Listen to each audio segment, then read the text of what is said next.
whoever you are, wherever you are, hope you are blessed and doing safe. Ladies and gentlemen, greetings, family. Of course, I'm tuning in. You see me without the glasses off today, but if you're looking for some opportunities, particular advertisement opportunities, then look no further at the link at the bottom to my email address. You can hit me up for advertisement opportunities. We are supporting and promoting your businesses here on this channel. You can also, if you would like to donate and subscribe to our Patreon, a link is at the bottom as well. So you have multiple ways in which you can advertise with the platform by emailing me when we go on do our live stream. You also have access to premium content, those that want to see premium content that you will not find here on YouTube or Facebook or Twitter, as I am suspended probably by now. You guys can check out the Patreon at link at the bottom. But advertisement opportunities, definitely email me, gavin.grich1@gmail.com for rates. And for the Patreon, it is the same as the YouTube channel. It is channel gboot2786. All right, I'll holla. Peace. I'm attorney Gavin Richard. I grew up here in New Orleans, so I know how important family, friends, and community are to us. And helping others has been a lifelong passion of mine. If you've been injured in an accident, you may be out of work and faced with large medical bills. You'll need someone to fight the insurance companies so that you can get on with your life. Give me a call at 504-799-2288, and I'll be with you all the way. The law offices of Gavin M. Richard, going the distance so that justice may be served.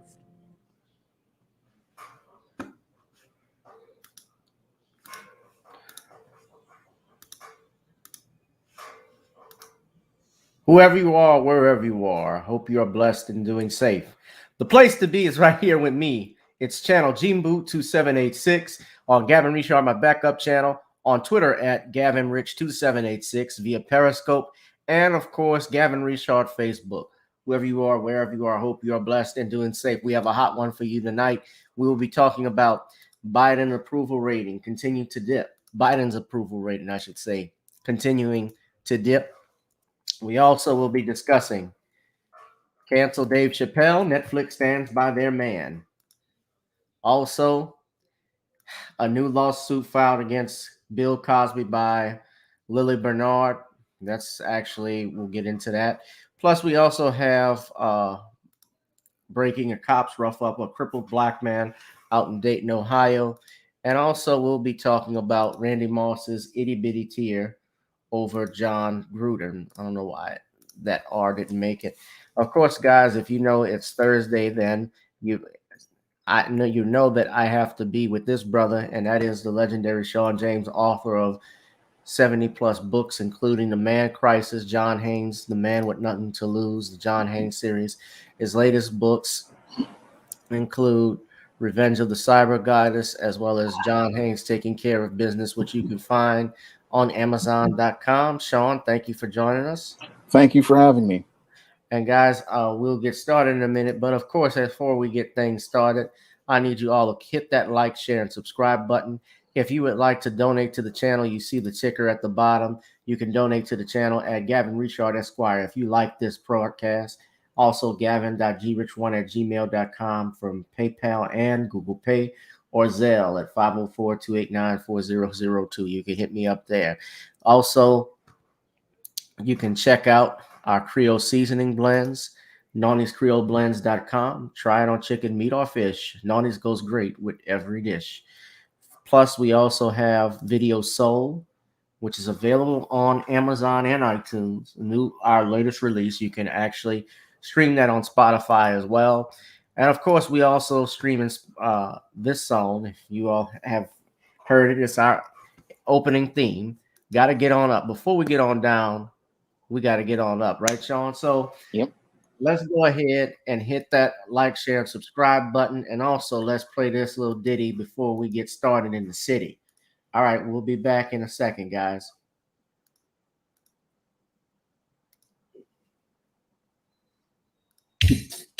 Girl, come on.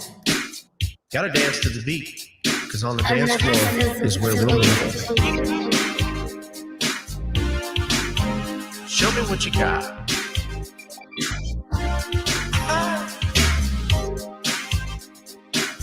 Gotta feel the groove. Feel the groove, get on the floor. Get on the. Right now the party's wasted. There's nothing much to do. But once the groove gets started, tell me, what do you have to lose? Just look into my eyes, girl, as we glide across the room. And what to my surprise now, the beat takes hold of you. Now if you're feeling like I'm feeling, so come on baby, let's start dealing. Time to get this party started. Ain't no time for the broken hearted. When the rhythm takes hold of you, there's only one thing left to do. Cause the beat is really moving. Time to feel your body moving. Gotta get on up and move your body. Cause when the beat is really grooving, it's time to feel your body moving. Gotta get on up and shake something. Feel the groove, get on the floor. Get on up. Tell the DJ play the whispers. Rock steady in the mood. Put on earth, wind, and fire. Tonight we're gonna groove. Show me how you do the four corners. Electric slide or two. Hit the bus stop or do the bunny hop, baby. It's really up to you. Now if you're feeling like I'm feeling, so come on baby, let's start dealing. Time to get this party started. Ain't no time for the broken hearted. When the rhythm takes hold of you, there's only one thing left to do. Cause the beat is really grooving. Time to feel your body moving. Gotta get on up and move your body. Cause when the beat is really grooving, it's time to feel your body moving. Gotta get on up and shake something. Feel the groove, get on the floor. Get on up. Now 2020 hasn't been the best year of all times. We've been dealing with death, the pandemic, racism, bad policing, and all the bad rhymes. But like Uncle Snoop once said, if you're breathing, you're achieving. So if you're ready, I need you all to get on up. Are you ready? 1 and 2 and 3 and 4. Get your butt on the dance floor. 5 and 6 and 7, 8. This jam we appreciate. We're gonna slide and step on the beat. On the dance floor is where we'll be. Feel the groove, get on the floor. Get on up and move your body. Cause when the beat is really grooving, it's time to feel your body moving. Gotta get on up and shake something. Feel the groove, get on the floor. Get on up, baby. Yeah, gotta get on up. Come on, baby, gotta get on up, baby. Feel the groove, get on the floor. Get on up.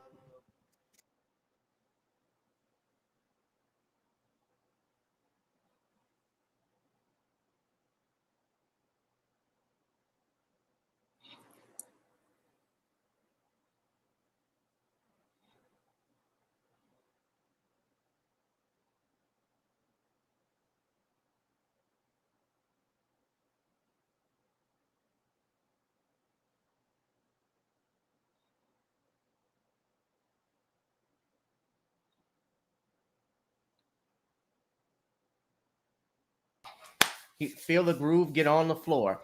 Yes, okay. The mic is on now. I had it muted, okay? So hit that like, share, subscribe button if you like what you hear. Hope you all are doing great, doing blessed, being safe. I did a live stream earlier with one Stephen Singular who talked about the O.J. Simpson case and his role, and particularly his book, Legacy of Deception. So we're pulling off the second of our Random Topic Thursdays. This is a double header. So here's the second head. And we have on with us, second head. That doesn't sound great, but okay. We have on with us Brother Shawn James, author of The Man Crisis, as well as the author of the upcoming the woman crisis here and the John Haynes series. John Haynes, the man with nothing to lose. This is also Shawn's link to his Amazon page if you'd like to check that out. Shawn, it's good to have you back. Yeah, it's good to be back. Yes, it's good to be back. Good to have you back. So, you want to do a plug-in right now, Shawn? Yes, I have 2 new books coming out this fall. The first is Stop Simping in Cyberspace, which is now available in paperback, and it's coming to Kindle on October 25th. And I have E-Steam Cancelification, the latest book in the E-Steam series. This will be available on Kindle November 19th, and it's available in paperback right now. And you can pre-order both Stop Simping in Cyberspace and E-Steam Cancelification on Kindle. You can pick them up on paperback right now. Have you on had Amazon.com. Have you had any sales on those? Stop Simping in Cyberspace is in double-digit sales. I'm trying to get it up to 20 by the end of the month. And Cancelification, I'm trying to get the rally to get those sales up to double digits. It's been a little slow. I'm trying to rally to get the sales up on Cancelification because I'm making a commentary on cancel culture. And I'm hoping to try to get the sales up on this one. But I want to get the sales up into the 20s on this one for the first month. That would be good. It would be right in line with Eternal Night as related to strong sales. So that's what I'm trying to do with Stop Simping in Cyberspace, and I'm trying to do it with Cancelification. So, well, I'm glad.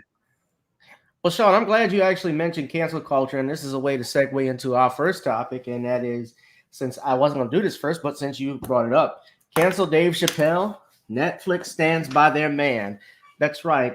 Recently, Netflix CEO had stated that they are not pulling Dave Chappelle's The Closer, his latest and last comedy special with Netflix, in result of quote-unquote transgender jokes he made regarding trans people.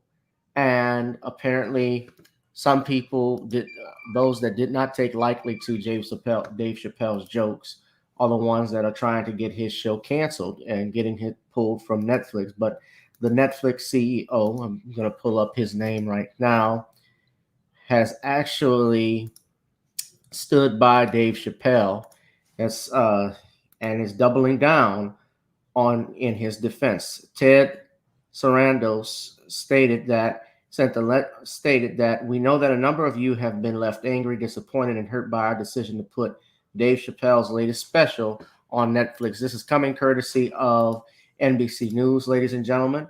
And it goes further. Sarandos' letter states exactly that, quote, okay, I just had it up. There we go.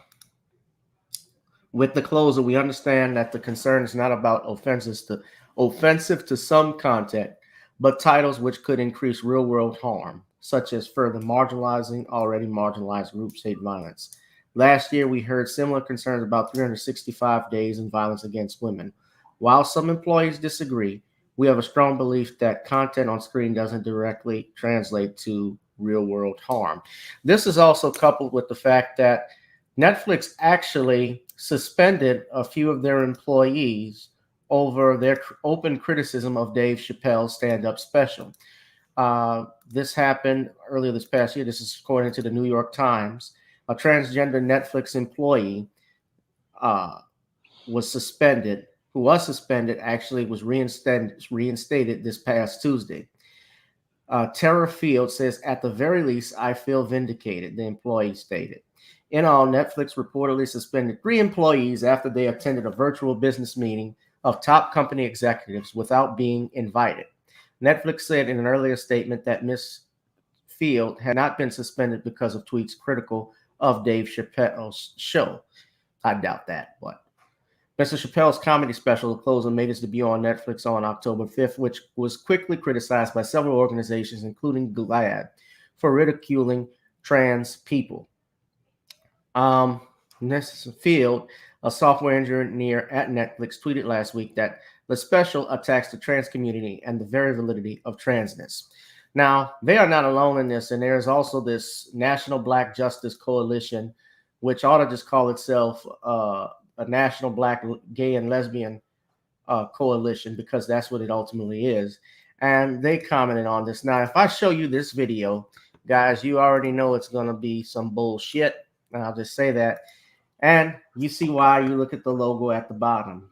Look what channel it is, Shawn. Yeah, Black Minstrel Channel. Black Nico's channel. Black Nicholas channel. The Negroes channel. That's what it's called. Bootleg National. What is it? Bootleg National Central. BNC. So the National Black Justice Coalition executive David Johns, aka Stephen A. Smith Jr., and comedian and actor Samson McCormick joined BNC Live to discuss the firestorm. And the National Black Justice Coalition actually put out a statement against Dave's a phony, I call it a phony outrage. It's all phony outrage, but they put out a statement against Dave Chappelle's special. And I'll give my thoughts and criticism and I'll let Shawn do it. But let's play the video. And we will use, again, it's fair use. Fair use. I don't own the rights to the video, but it is being incorporated in this live stream for purposes of commentary, news, and education under the Copyright Act of 1976, Section 13, which allows for fair use. By the way, that is a bad picture right there with a mouth open like that. Are not laughing at comedian Dave Chappelle's new comedy special on Netflix. He joked about people who are transgender, rapper DaBaby, and women. It premiered Tuesday, and since its release, there is a call to have it removed from the streaming platform.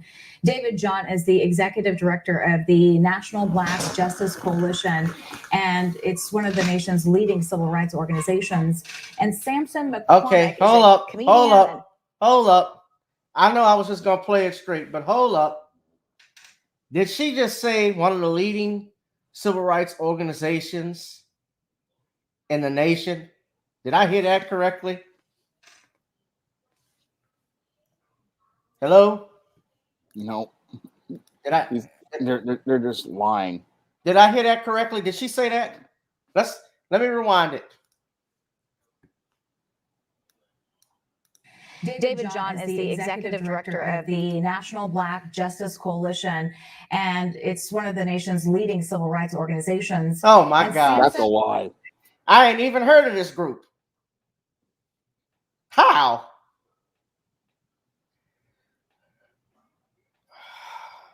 Is a comedian, an actor, and writer with 2 decades in the business, and he's also joining us with Insight this afternoon. Welcome to BNC, and I want to get right to this. Let's start with David.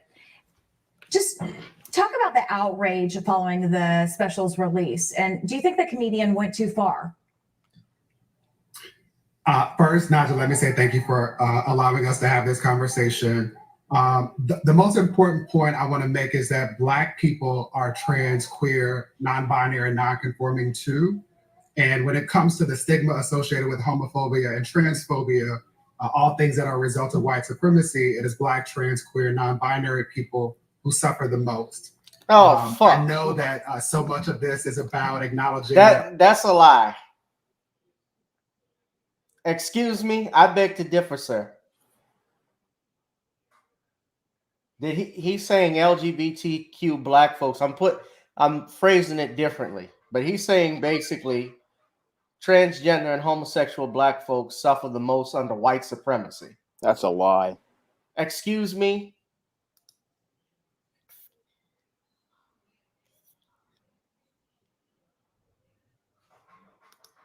That is a flat out lie. As if straight Black people don't get attacked. That's all we see. that all of us Black people are too easily discardable and disposable. What? So many people heard our statement, which was really an invitation for critical thinking and responsible action, as us coming for his bag. And for me, what is most important is to underscore that the joke wasn't funny. It's not just about a singular joke, it's about a history of jokes that specifically target trans folks. And for me, what I know is that jokes about trans folks and their genitalia normalize the violence that they experience every single day.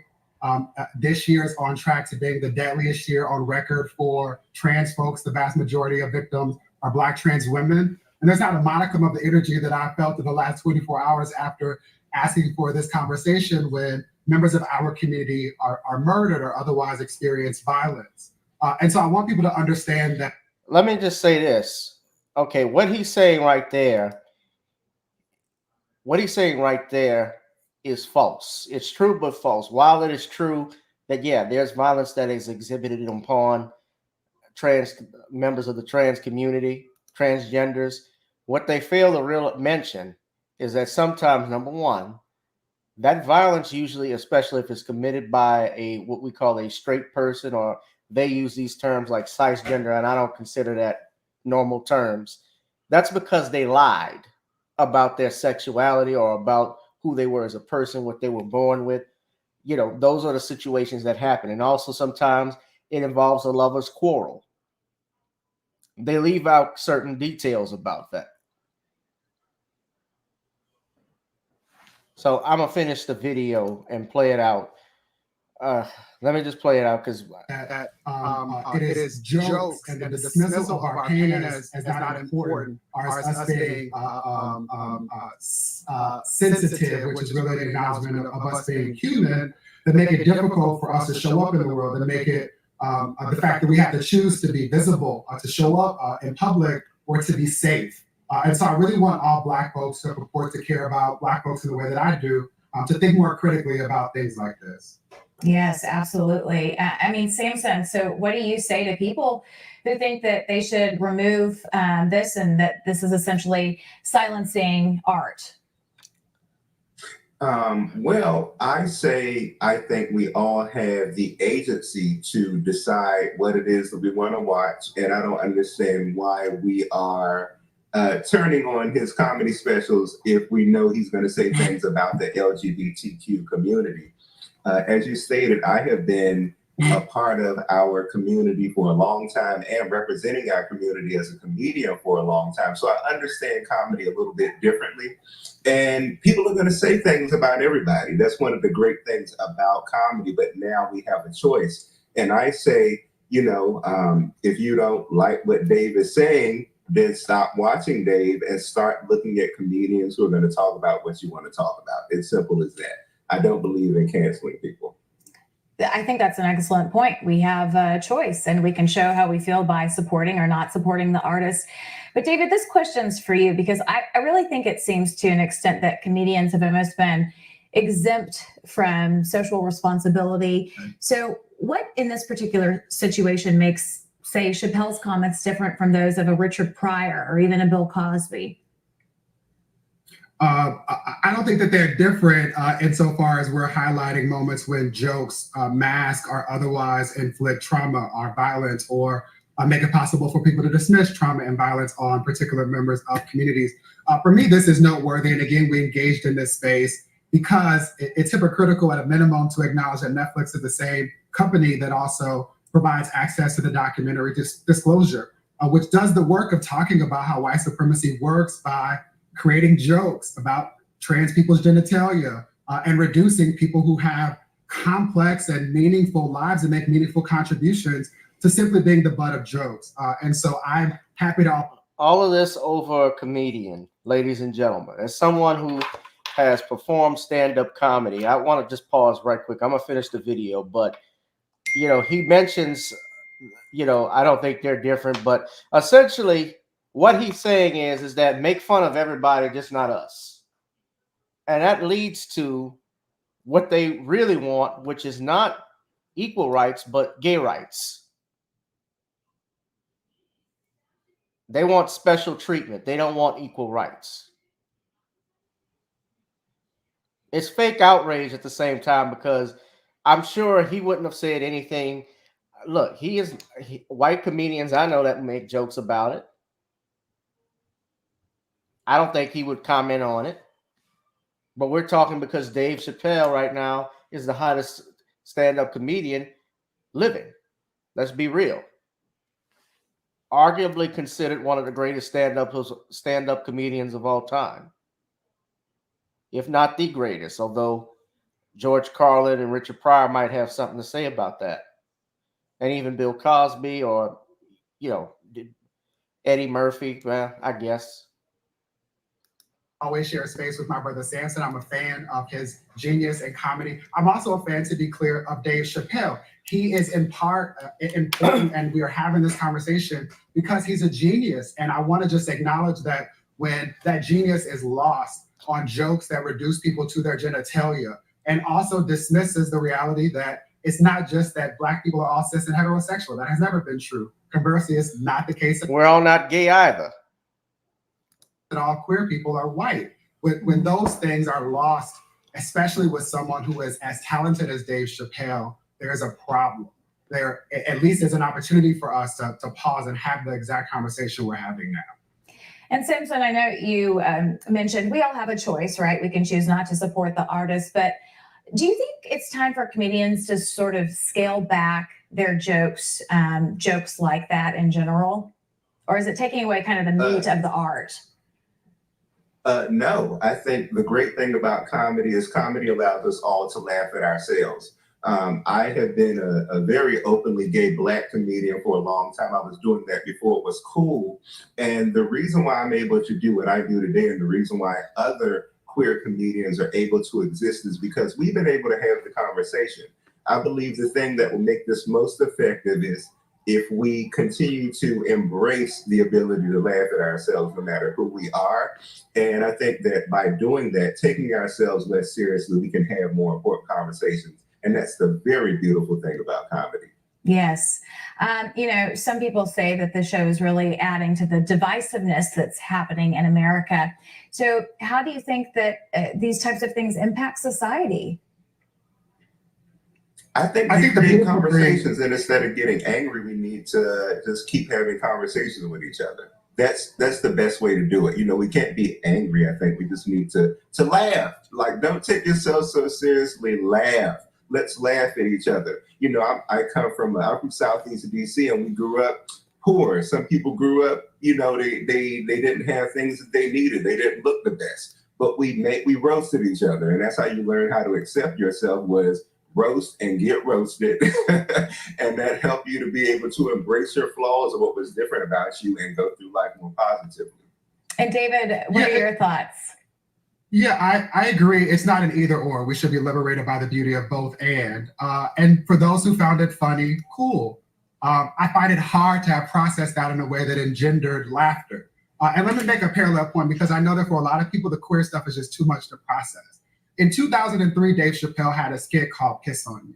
And this resulted in R. Kelly becoming the brunt of a joke where most people talked about popularly the fact that he had a pee fetish.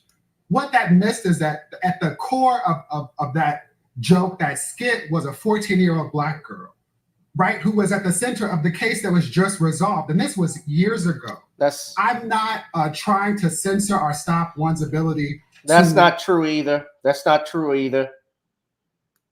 Invite us to think critically about things that are important. But I do want to acknowledge when that platform is leveraged to blunt more meaningful conversations that we should all be having about ensuring that every member of our community has the ability to laugh, right? Has the ability to come into spaces where they can feel a part of a community and participate in jokes rather than simply being the butt of the joke. Beautifully put, David Johns and Samson McCormick. Full of Thank you so much for joining us on this very let me stop it. I've heard enough of this. It's garbage. Shawn, look at the likes to dislikes. Y'all see this? 322 likes to 2,234 dislikes. Yeah. Make it 2,235. I just added to it. Now, unless they took a dislike down, because now they're saying it's still 2,234. But look at the comments. We are not canceling Gabe. The gay community the gay community needs to grow a backbone. They are not excluded from jokes. The special was dope per usual. And the point being made here, as exactly as he said, you're not listening. Special was hilarious. Just media coming up with a narrative. These are some of the comments. Good luck trying to cancel a guy who walked away from 50 million. Yep, exactly. So, Shawn, what did you think of what he said and what's going on with Dave?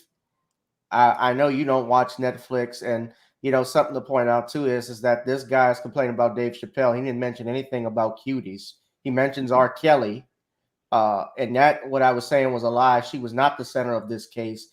The girl in question, that case had already gone to trial. remember, in 2008 Yeah. regarding that, and he was acquitted. Whether you agreed with him being acquitted or not, there was no evidence he was acquitted. But I liked how he tried to throw something in there that wasn't. A red herring that made no sense. Yep. But go ahead, Sean. But when I look at this whole Dave Chappelle situation, I think of it as a turning point on the social justice warriors and their cancel culture. Because people, as I see it, are getting tired of these social justice warriors coming out here with all of their emotion, complaining about things that aren't really offensive. And this whole case with Dave Chappelle is people are just fed up with these kind of people making all of this drama about something that really isn't there. Now, your gay community, as it looks like in this case, they're trying to make themselves out to be a victim, but they're not a victim of anything, because when it comes down to comedy, your comedians, they're out here making observations about what they see in the world. Now, I'm a comedy writer, and I know that oftentimes I'm making commentary about things that I see in the world, like I do in my upcoming book, Esteem Cancel Vacation. I make a commentary on these social justice warriors and cancel culture in this book. And the same thing that Dave Chappelle was making a commentary on as related to what he saw as related to this LGBTQ community. And he was presenting facts as related to many of the things he talked about, like when it came down to the baby, like when it came down to J.K. Rowling. And he's got a right to go out here and make his comedy. But what makes these people out here very hypocrites is these same members of the alphabet community. They don't have a problem with the cuties on Netflix's platform, but they'll sit there and talk about we need to cancel Dave Chappelle because they disagree with him. I mean, you can have your cuties on the platform which exploits Black children, but you can't have somebody making a critique of you. And that type of position shows that you're not about equal rights. You're about trying to be superior over somebody else. And what you want to do is use the victim status to elevate yourself above other people, and then use that victim status to go out here and abuse people. And that's one of the things that people are fed up with these social justice warriors out here. They continue to try to play like they're the victim of something, but they're not the victim of anything. And their outrage is very selective because they only get upset about certain things, but they don't get upset about other things. It's like it's in the Bible. It says these type of people, like the Pharisees and the Sadducees, they strain at a gnat and swallow a camel. And that's what we see with them. They're straining at Dave Chappelle, but then they give cuties a complete pass.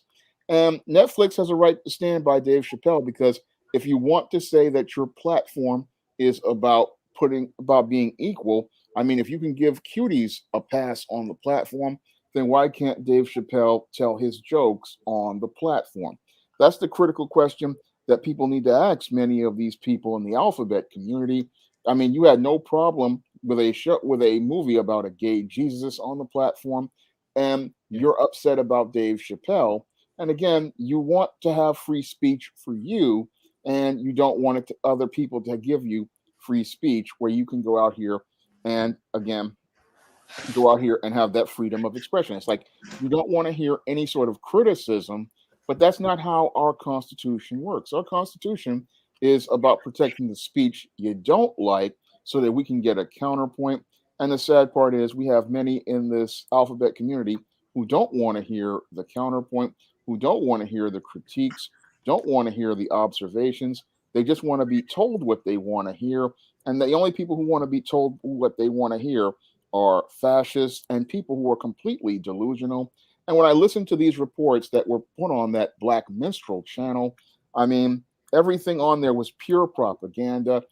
All these exaggerations as related to this narrative, talking about this group as a leading organization, which never heard of in my life. I mean, we've never heard of this group, and they're supposed to be a leading organization. I mean, yeah, Sean, right? They lead you right to the toilet.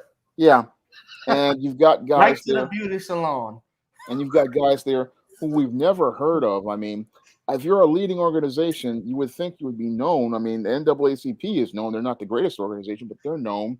Your Al Sharpton's National Action Network is known. I had never heard of these people in my life, but they're National always, Urban League. yeah, all these I groups we know know. those. But this guy pops out of nowhere, which shows me that there's some white supremacy money behind him, even though he's talking about white supremacy.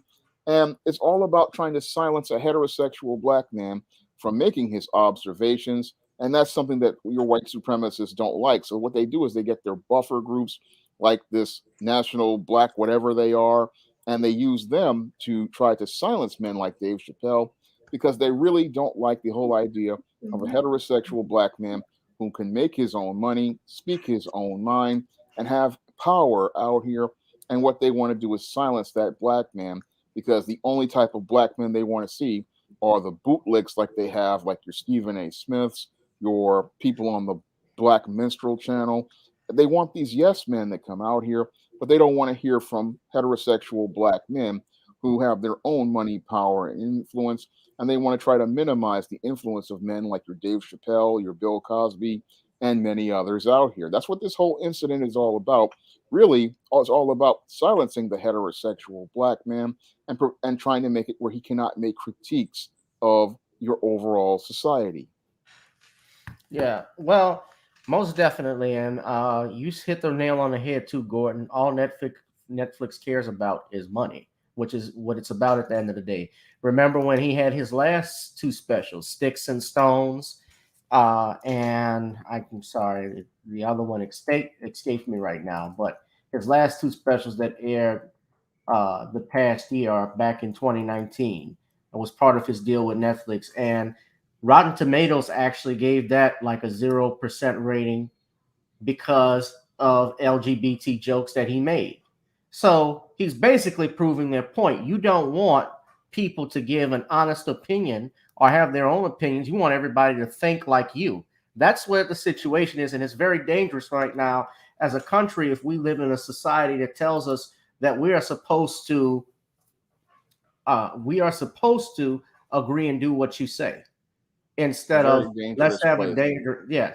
The last ones he had was the Bird of Revelation and Sticks and Stones, and there were people that were upset with that.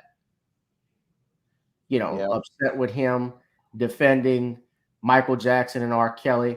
And you can look here. Yeah, critical reception. This is Sticks and Stones review. They gave it 35% on Rotten Tomatoes. And yet when it came to the people who review the people, meaning the audience that reviewed the movie, this is the audience score here. Let me stop this. Let me share with you what Rotten Tomatoes did. And this also proves a point about critics, paid critics. That's the keyword, paid. They are actually giving monies to down these specials, down movies that don't push a certain agenda. They're bought and paid for. And I got to do one on this James Bond film because I've been hearing that there are people who were disappointed in it. I sure as hell was, and I'll explain that a little bit in my video. And Shawn can tell you what was going on. But look, a 99% score versus 35%. Yep. Edgy but empty.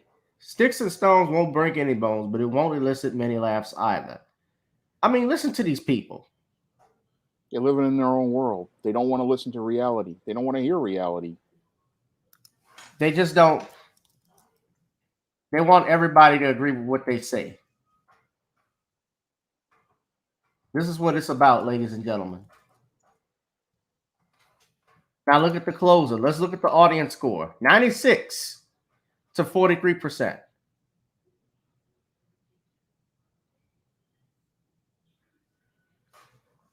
You see why you can't trust critics?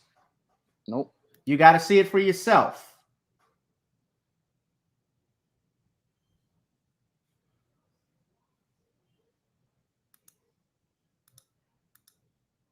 I thought you were saying Morgan Freeman. Oh, she's talking about you, Shawn, to the left of the host? Shawn wasn't to my left, but... Okay, I get what you're saying. All right. Yeah, it's got to be you. You're the only other one talking, Shawn. Yeah. But it's like these people are living in their own world and they're like completely delusional. They don't want to hear any sort of reality and they're creating their own reality. And that's the dangerous thing when you have people with in high positions and they're in their own world and they don't want to see reality, is that they don't want to hear the truth and they want to just live in this echo chamber. And that's what we're seeing with a lot of these woke types. They're in an echo chamber and they whenever they hear some reality and some truth, these people practically lose it. But this is the truth, and Dave Chappelle is just telling the truth about what he saw. He's a truth teller. That's what comedians are. I mean, look, I haven't stopped making any jokes about anybody as a comedian. I was on stage yesterday and I had a joke up there. I mean, some gay people, gay comedians, they make fun of themselves. They make fun of their community. So, you know, what about the they showed Superman kissing a man. I saw that. Yeah, it's that's part of the agenda.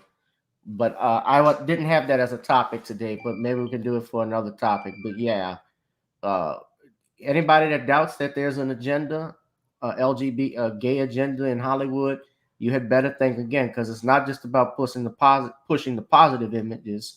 It's about silencing those that are objecting to it or not fully co-signing it. So that's what you got. I want to talk about this real fast. So on our next topic, let's go to this because Randy Moss shares an itty-bitty tear over Jon Gruden. Now, those of you know that Jon Gruden recently resigned this past Monday amid an investigation involving the Washington Redskins, the NFL team that was being sued, and some emails that he had sent to Bruce Allen came out, in particular where he insults Demetrius Smith. He called him Demetrius Smith and said that he had lips the size of Michelin tires. And, of course, was a racist truth. He apologized for it, although he said he didn't remember it.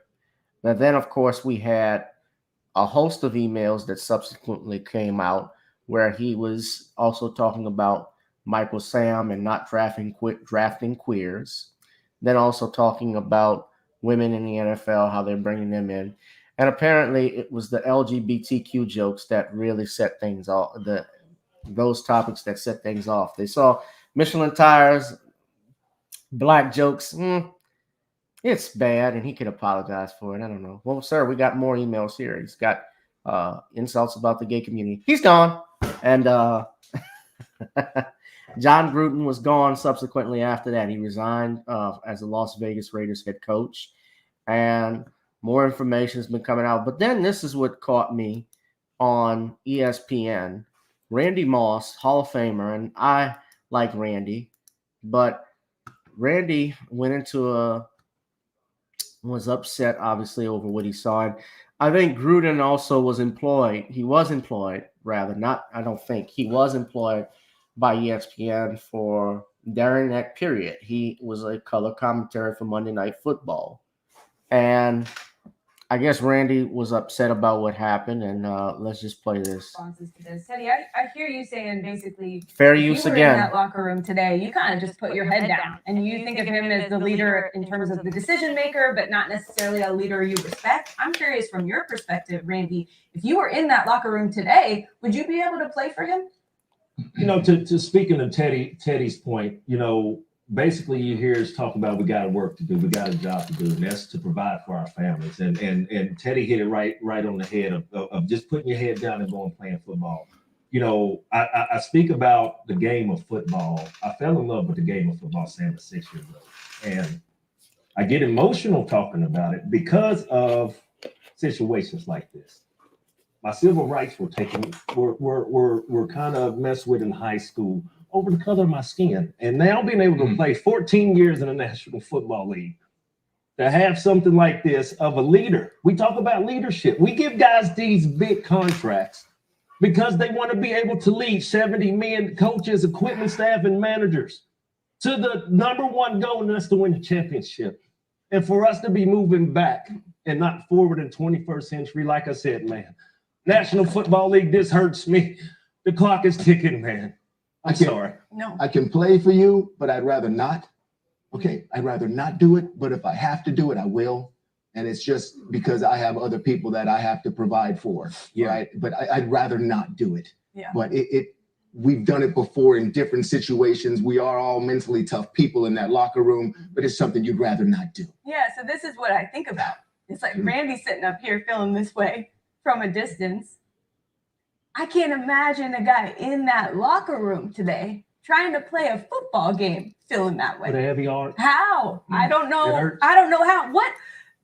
Max, Matt, or Rex, I would love to hear your perspective. What should the NFL do right now? You see this response, and you guarantee there's a version of this response in that locker room. I hope what not. What should they do? How do you make this right? How does Jon Gruden make this right at this point, or is it a lost cause? I'm at a loss for solutions, but I think the answer to that question probably comes from somewhere inside that locker room.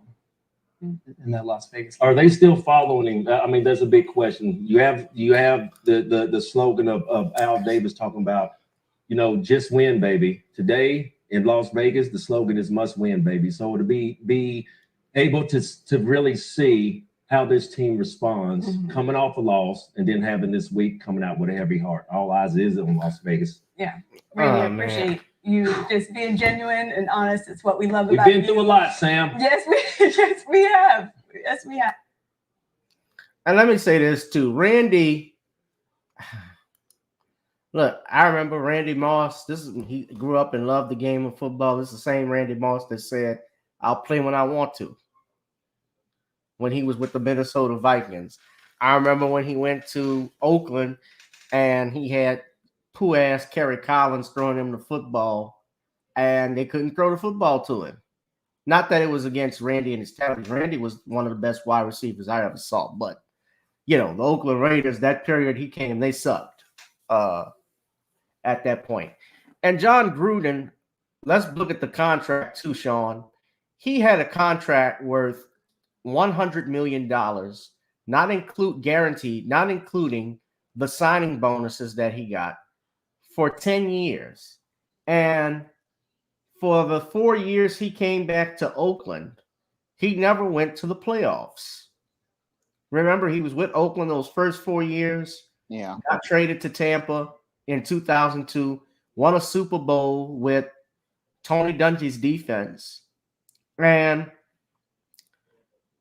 after a while, he was above. He wasn't a coach like a Vince Lombardi or Joe Gibbs or a Mike Tomlin, those guys like that, or even a Sean Payton, where they were consistent for a number of years going to the playoffs. And finally, he gets caught with these emails.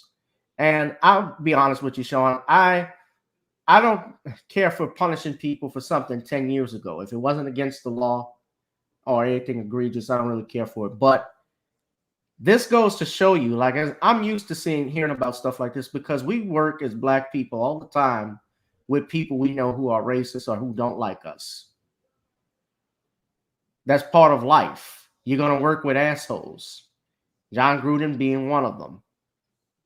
But it was homophobic comments that got him caught. You're absolutely right, Black. The comments about Michael Sam and queers, about women officiating in the NFL, that's what got him. He called Roger Goodell, he called him a faggot and a pussy. I'm using the language that was reported in the emails, supposedly calling Goodell a pussy and so forth. That stuff couldn't stand, obviously, with the commissioner. Now, the funny thing is, he wasn't even a coach back then. But Randy Moss crying, and I know you did a video about it.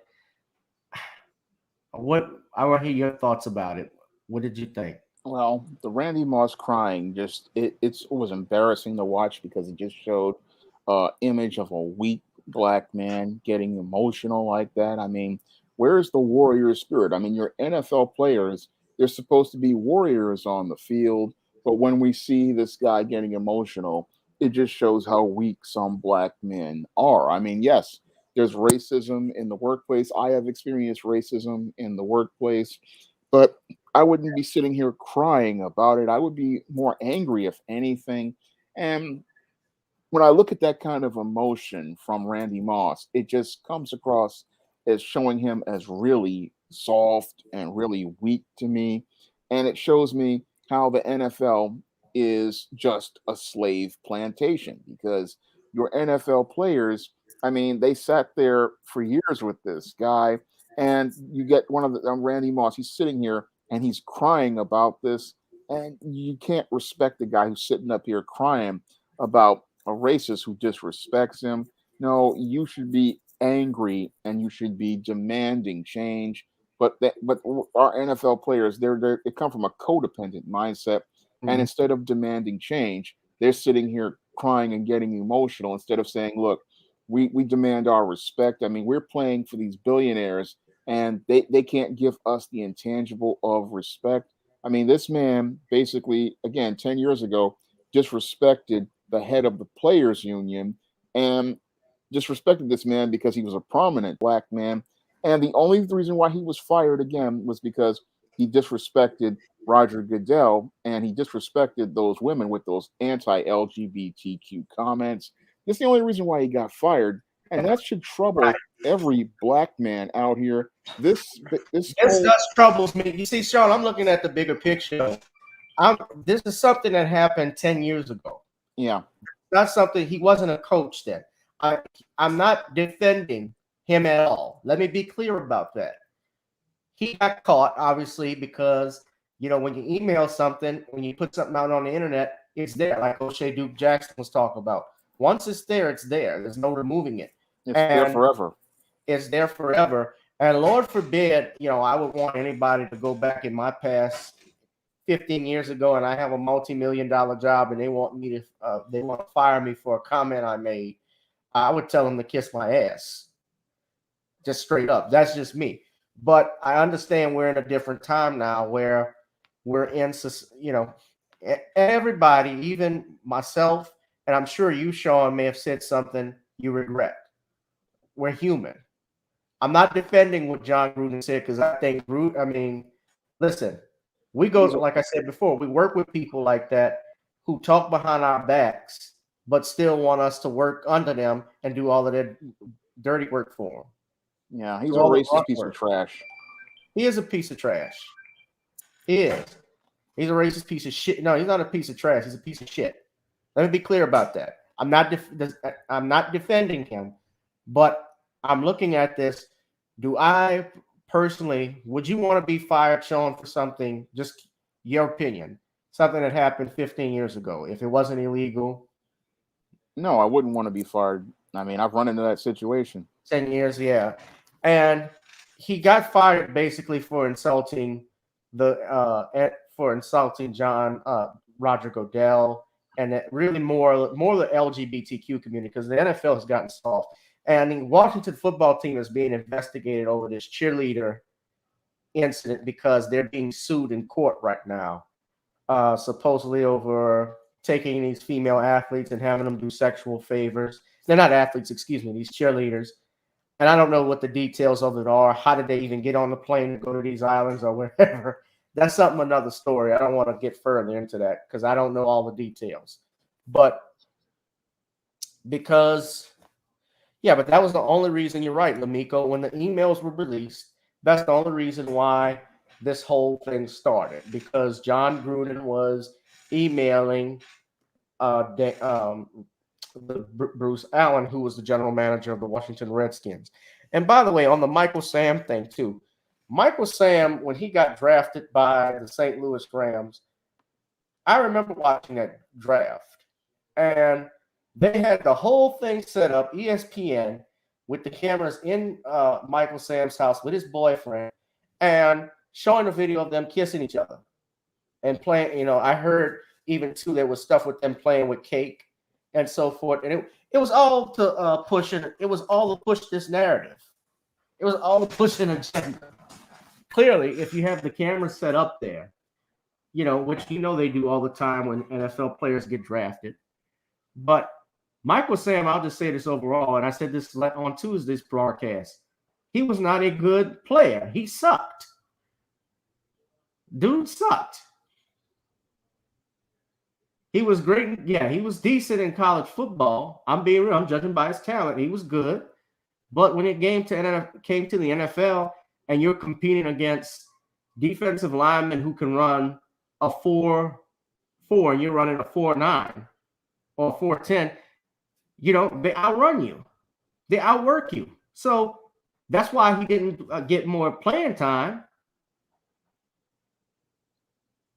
But go ahead, Shawn. Finish your point. I'm sorry. Yeah, but I look at this guy, this racist piece of garbage. I mean, he piece of crap. So he deserves being fired, resigned. He deserves to be kicked out of the NFL. But these NFL players, they need to grow a backbone. They need to grow a pair, and they need to start standing up like men, because this whole situation with Randy Moss, I mean, this was an embarrassment as related to the image of black manhood. It was an embarrassment to the image of black masculinity. I mean, a black man is supposed to stand up and be a man. And when somebody disrespects you, you're supposed to take your respect. And I didn't see a man taking his respect in that room. No, I saw a man basically saying that he was weak and basically saying that he does not deserve the same respect as everybody else. Yeah. It's like so it was first you got CNN with Van Jones, then you got Randy Moss on ESPN. I remember when T.O. was crying over Tony Romo. This is my quarterback. Like, damn, man, this all these Negroes crying. Like, shit, for what? We And football, like I'm learning now, these athletes is basically paid slaves. Yeah.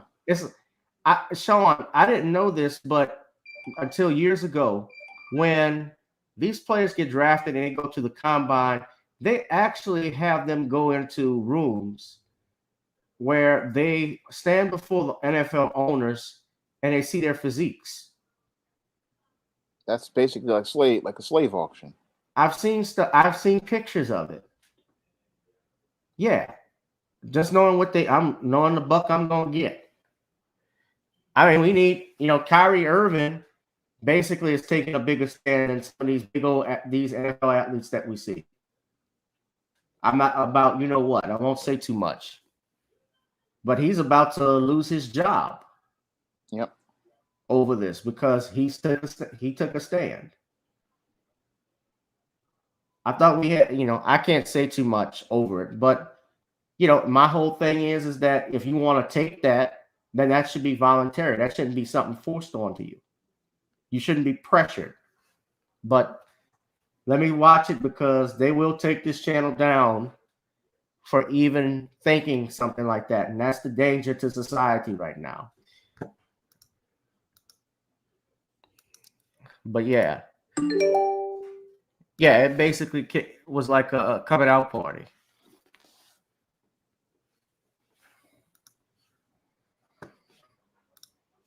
So we'll get started next. Hit that like, share, and subscribe button, guys. Hit that like, share, and subscribe button. Shawn, and hold on one second. Where am I? Modern day plantation.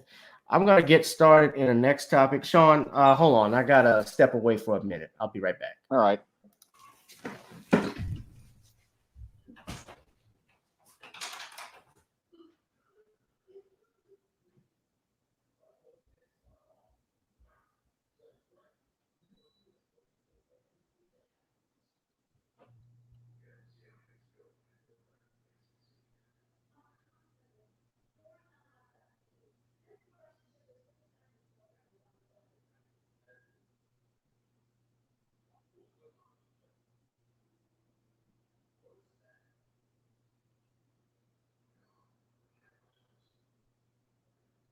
Yep. NFL is a modern day plantation.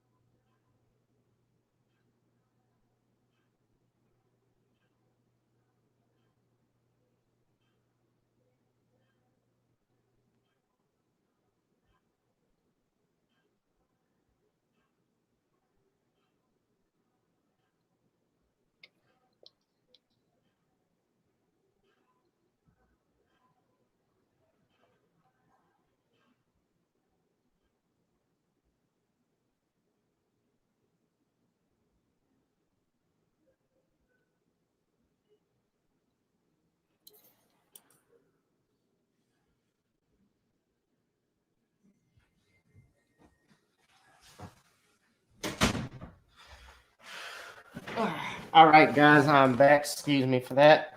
Okay, so we got some comments. Let's see. Sam was not even a mediocre player. He was pushed for publicity and to highlight the homosexual movement in football. Yes. They going to have it where being straight is homophobic. More should speak up if you're straight heterosexual. College football is like the plantation breeding chambers. I never thought of it that way. And I mean, yeah, they have white players that are on there. There are players from all different ethnicities. Look, I love football, the sport. I do too. I watch it. So it's a guilty pleasure for me. I'm not going to sit here and be a hypocrite and say I haven't put it on, but I have.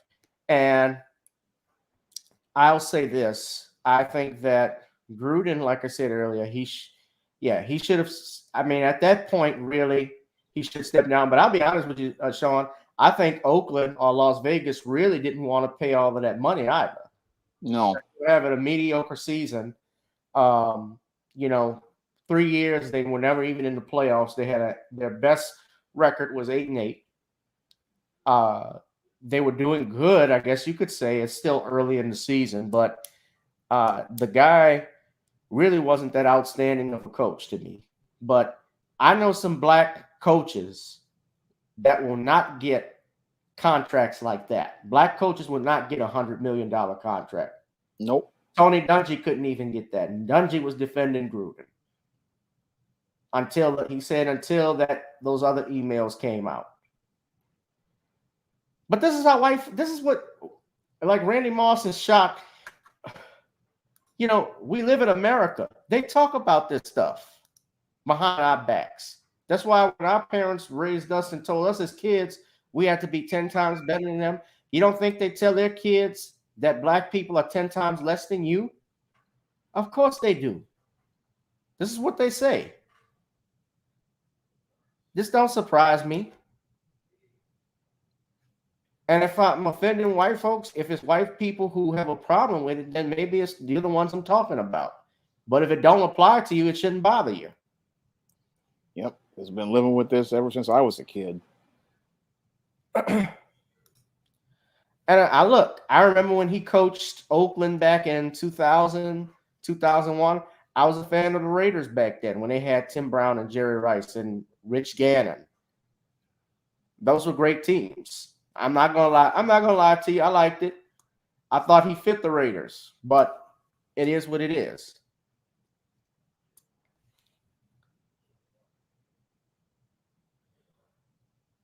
Those white boys get chance after chance. What Stephen A. Smith had to say about it? As Stephen A. Smith said after that first email, they shouldn't do a damn thing with Jon Gruden.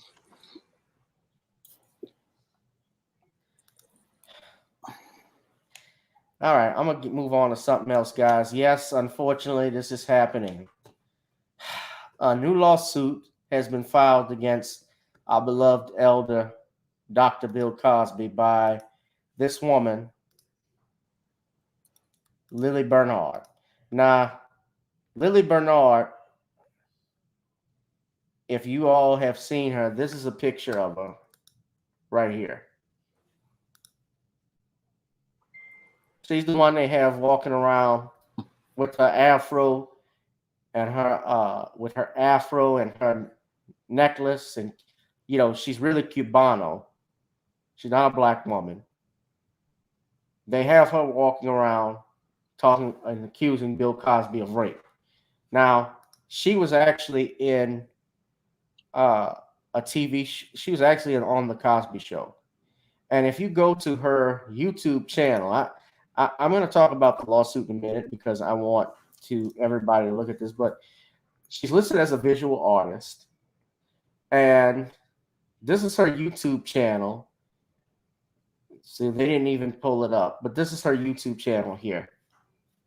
Now, she has a reel.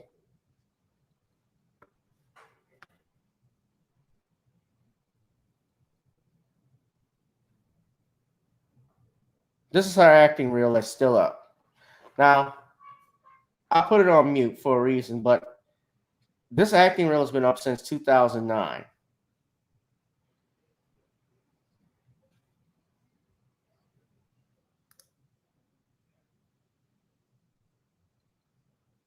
Now, call you every 8 minutes. She still has this up. She had it up in 2009.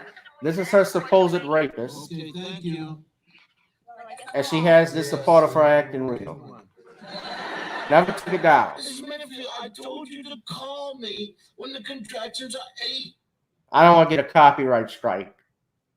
So but y'all see what I'm talking about.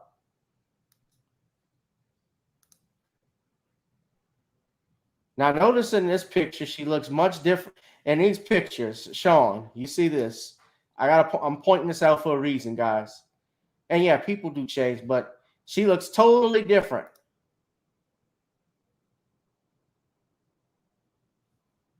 They got her looking like power to the people here. Yep. That's to push a narrative. And she was, right, she's much darker here, but she was much lighter in some other recent photos. Look at this.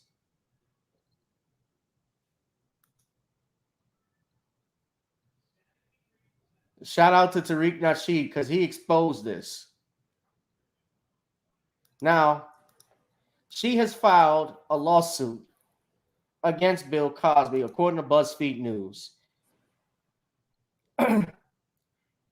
She's suing Bill Cosby for drugging and raping her in 1990. She states, although it occurred long ago, I still live with the fear, pain, and shame every day of my life.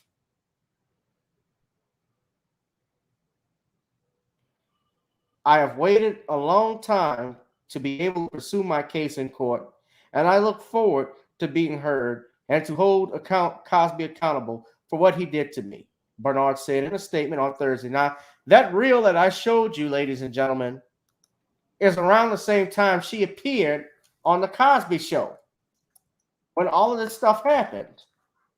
So she posted the reel up in 2009. I'm looking at her. This happened. Whoa. Okay. So here's something very interesting. She says this happened in 1990, right? That's key.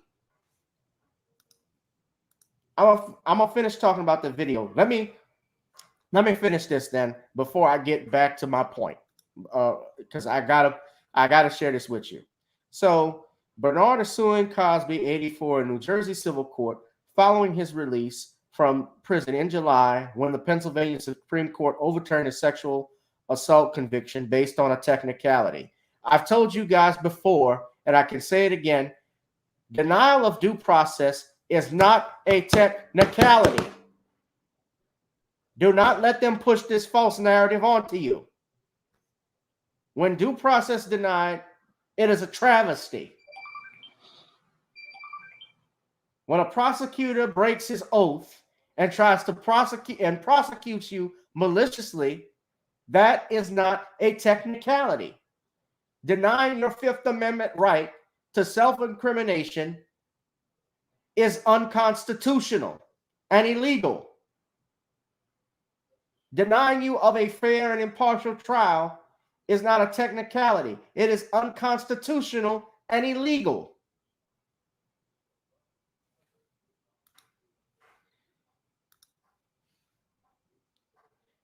She states that during one of their mentoring sessions, he initiated a mentorship with her after meeting her on the Cosby Show. And during one of these meetings in Atlantic City in August of 1990, Cosby allegedly made her a non-alcoholic beverage that made her feel symptoms of dizziness, an urge to vomit, and weakness. Bernard then said she went in and out of consciousness, and at one point found Cosby naked on top of her. And Andrew Wyatt, he gave Cosby spokesperson, made an announcement, released a statement saying these look-back provisions are unconstitutional, referring to the new laws that have been enacted in New Jersey. Otherwise, this lawsuit should be thrown out just based off the fact that it's past the statute of limitations, clearly. Because generally you have 1 year in which to, I know in Louisiana, in which to bring a lawsuit against a person. In some states, it may be 2. But what has happened is that laws, and these laws were changed because of Bill Cosby, by the way. They have changed laws where someone who is a victim of sexual assault or rape can go on and bring their case in court. Even Rick James is dead. He got sued in court a couple of years ago, and Rick James had been dead for over 15 years over a sexual assault allegation, and I believe it was thrown out. But the fact that that can even happen is problematic. Now, let me read Wyatt's statement, then I got to get to my point, and I want Shawn to comment. But they are a sheer violation of an individual's constitutional rights and deny that individual of their due process rights, he added, talking about the look back provisions. This is just another attempt to abuse the legal process by opening up the floodgates for people who never present an ounce of evidence, proof, truth, and or facts in order to substantiate their alleged allegations. Mr. Cosby continues to maintain steadfast in his innocence and will vigorously fight any alleged allegations waged against him, and is willing and able to take this fight to the highest court in these United States of America.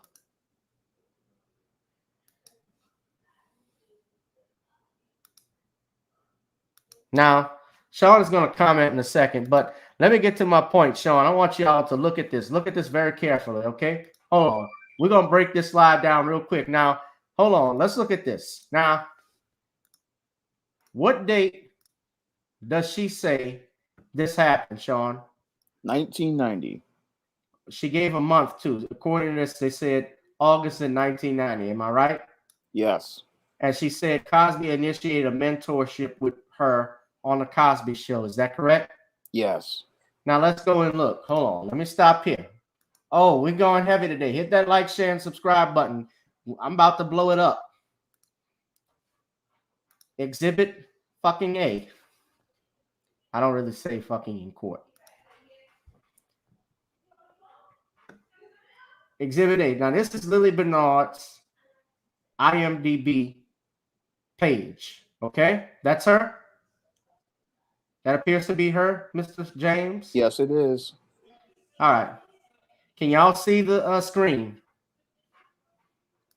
Y'all can see the screen? Yes, we can. Okay.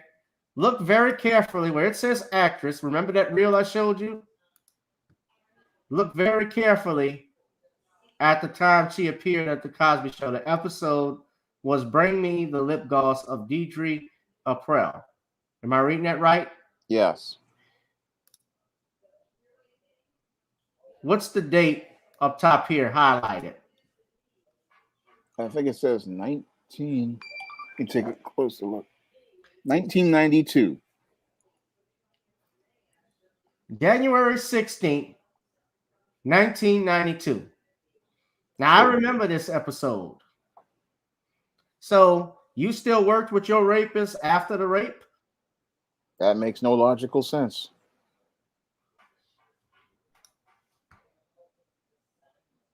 Yeah. Did I not blow it up? Yeah, you destroyed it. The argument has been destroyed.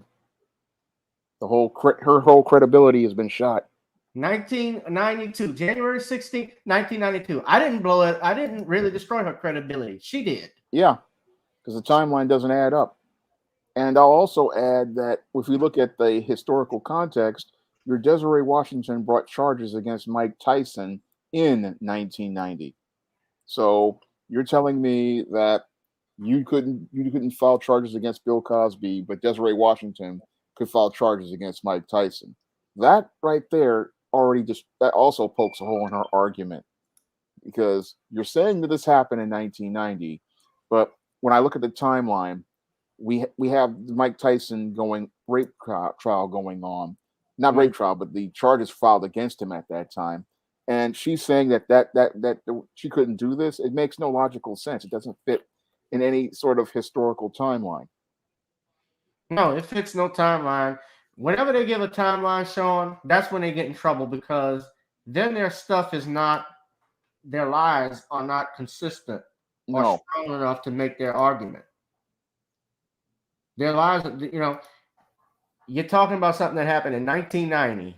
You say it happened in 1990, but yet you still work with Bill Cosby in 1992. 2 years later, it makes no sense. I mean, if this happened, she would have again been able to file those charges because Bill Cosby was not that powerful or that influential as related to entertainment. I mean, if Mike Tyson, the world heavyweight champion, could have to deal with with charges, and he was again about the same level as Bill Cosby and as related to money and power, she could have easily filed these charges, but she just didn't want to. And when I look at her story, it's got a lot of holes in it. And I look at her credibility is really not This is there. the same. This is the same thing as the Louisa Mortiz woman that said Yeah. that Bill Cosby forced a blowjob on the Tonight Show with Johnny Carson. But if you go do a simple IMDb check, you'll find they weren't even on the same night together when all this stuff happened. You mean to tell me Bill Cosby just walks into the green room and sticks his penis in your mouth and nobody saw him?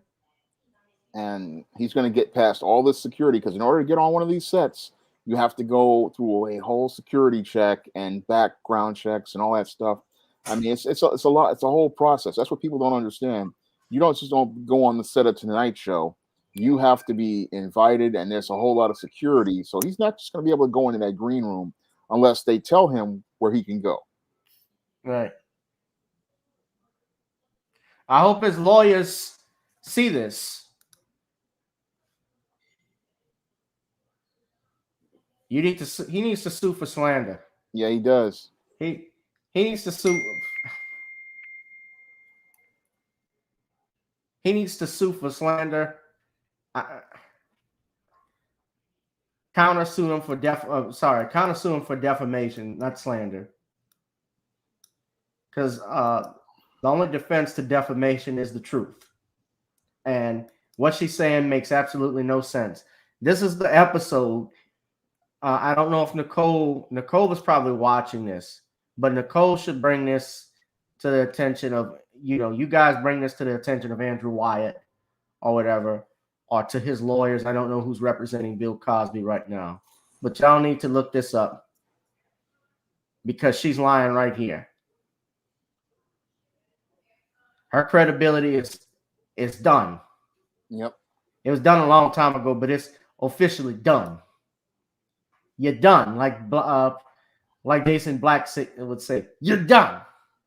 Charlemagne, Envy, Angela Yee, you're done. Yep.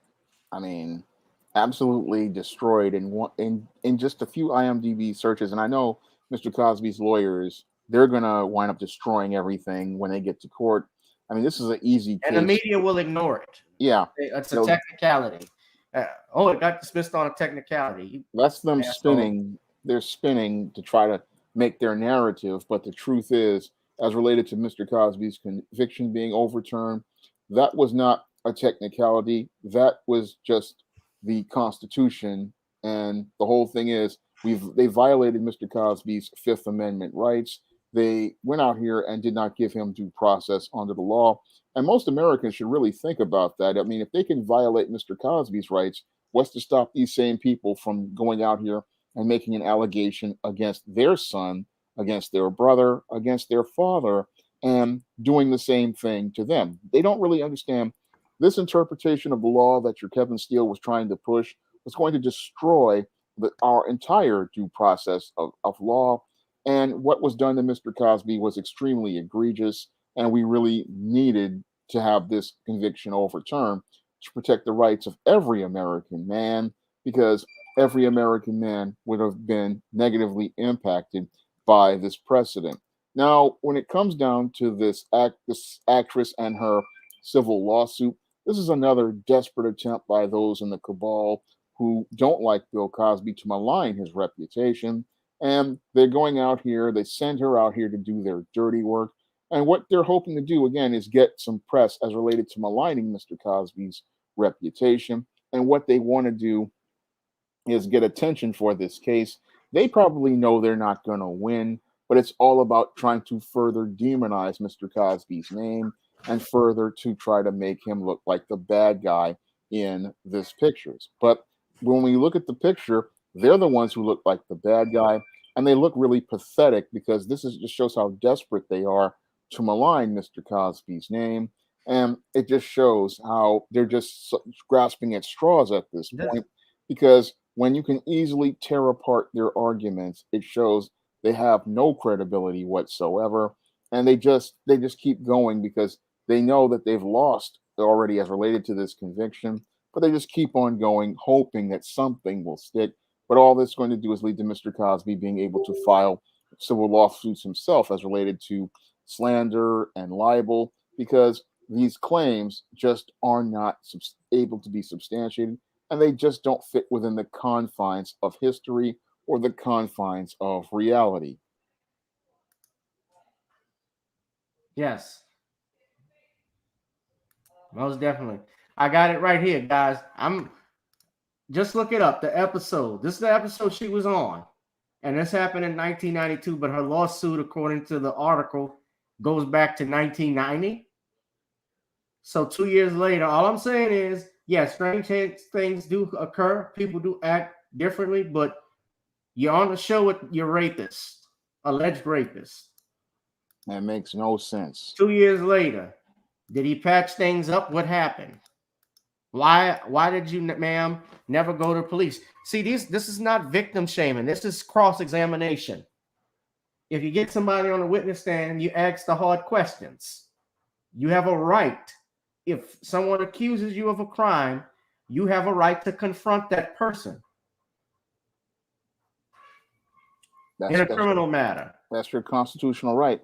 You have a right to defend yourself from allegations. You just can't come out here and make a claim and then expect somebody to just sit there and be able to just make claims out of nowhere. Yeah. I want to move on, Sean, because I know we're a little pressed for time, but yeah, I wanted to talk because we got about these last two topics. And this happened in Ohio, Dayton, Ohio. Police officers rough up a crippled black man in Dayton, Ohio. We have the story here courtesy of CNN in regards to the story about this brother. His name is Timothy. Where is it? Video shows. I'm sorry, ladies and gentlemen. I had it here. There we go. Just a matter of finding things when I'm trying to share it. Clifford Owensby filed a complaint with the NAACP after video showed police officers pulling him out of his car by his hair and arms during a traffic stop on September 30th, 2021 in Dayton, Ohio. We go to CNN for the latest. In Ohio, a black paraplegic man has filed a complaint with the NAACP against the Dayton Police Department over an encounter captured on an officer's body camera. The video shows police pulling 39-year-old Clifford Owensby by his hair and arms after they say he refused their help getting out of the car. CNN's Laura Jarrett joins us now. Laura, walk us through what happened. John, it's another disturbing traffic stop. This one started late last month in Ohio, as you mentioned, after police claimed they saw Clifford Owensby leave what they suspected was a house for drug dealing. Now, the officers stopped his car, and authorities have now released roughly 12 minutes of body cam footage that captures this encounter. The audio makes it difficult to hear at times, but take a look.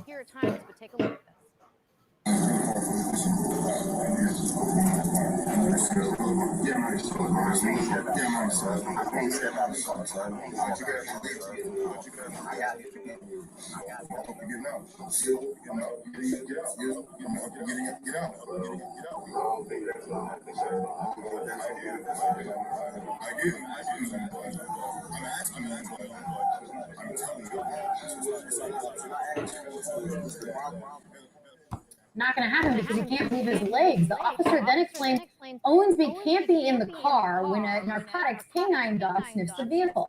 Owensby repeatedly asked for the officer to call a supervisor to the scene. I can get out of the vehicle, sir. I'm going to assist you. Someone assist you. You're not going to touch me. And I'm definitely not going to touch me. I'm about to go build somebody on the line. You put your hands on me for no reason. Things are already getting tense, and then they ask. You come down the street to Ferguson and Grand, and pull me over, and the police just pull me over, and they trying to make me get out the car, and I'm telling them I'm fair police, I can't get out the car without no help. These motherfuckers trying to just come down the street, bring some people with cameras, you get out the car.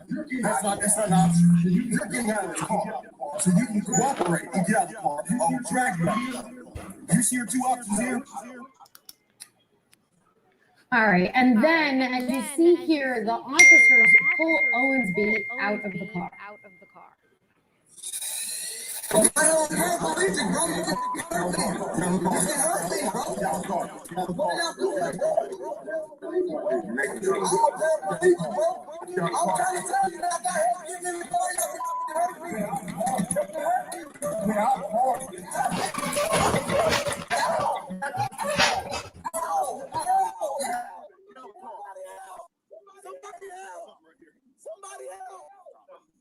Somebody help! Someone help! So y'all recording this? Somebody help! I'm a paraplegic. They are doing the whole thing to me. Somebody please help me. Worth noting here is you hear him screaming as all this is happening. A 3-year-old child was actually in the car at the time. A police report shows Owensby was charged with obstructing official business and resisting arrest, both misdemeanors for what you just saw. The department said the police retrieved a bag with about $22,000 of cash from the car. Owensby says that's his savings, and he points out there were no drugs found in the car, and he wasn't charged with any drug-related offenses. The department, for its part, says the Bureau of its professional standards is now investigating this. Meanwhile, Owensby is accusing this department of profiling, unlawful arrest, illegal search and seizure, and failure to read him his rights before taking him to jail. CNN has reached out to James Willis, his attorney. Comment, John. A lot of questions on this. That is very difficult to watch and raises a lot of questions. Lord Jarrett, thank you very much.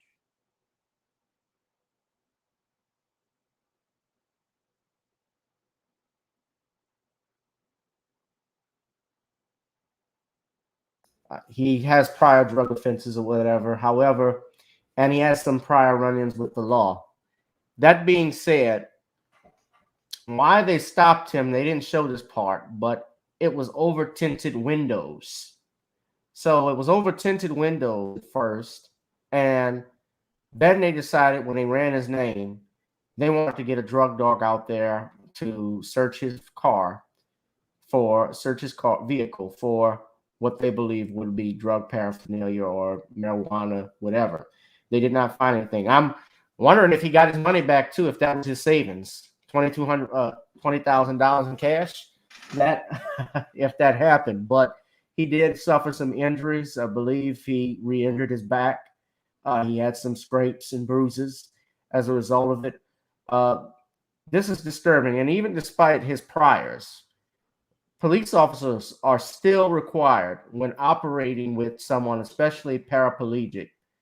Now, this is not a law, but I know, and I don't know what Dayton, the officers in Dayton, Ohio, their positions are, but I can assure you that when they're dealing with someone who is paraplegic, someone who is disabled, they are trained to handle those situations with care, or at least they should be trained to handle people like that with care. This man was dragged by his hair out of that car and dragged on the ground. Now, this is the type of stuff and reason. And you saw, Shawn, it was a black police officer that was doing it. Yeah. See, it's not just sometimes it be your own people. It's not just white folks. It's black police officers that are even worse. Nigger cops can be even worse than white cops. Remember, they had black overseers during slavery. Not all of them. But y'all remember Roots? When Kunta kept saying, when they asked him what your name is, he said Kunta Kinte. Who was whipping him? That house nigga was whipping him. I hate using that term, but that's what he was. Yep. Shawn, your thoughts? Yeah, when I look at this whole case as related to this paraplegic man being mistreated by the police, it just shows how there's, when it comes down to blue, it's a culture all of its own. It doesn't matter about the race of the officers. It's a culture and a mindset, and they all think that black are associated with crime. Now, this guy, he was driving through this area.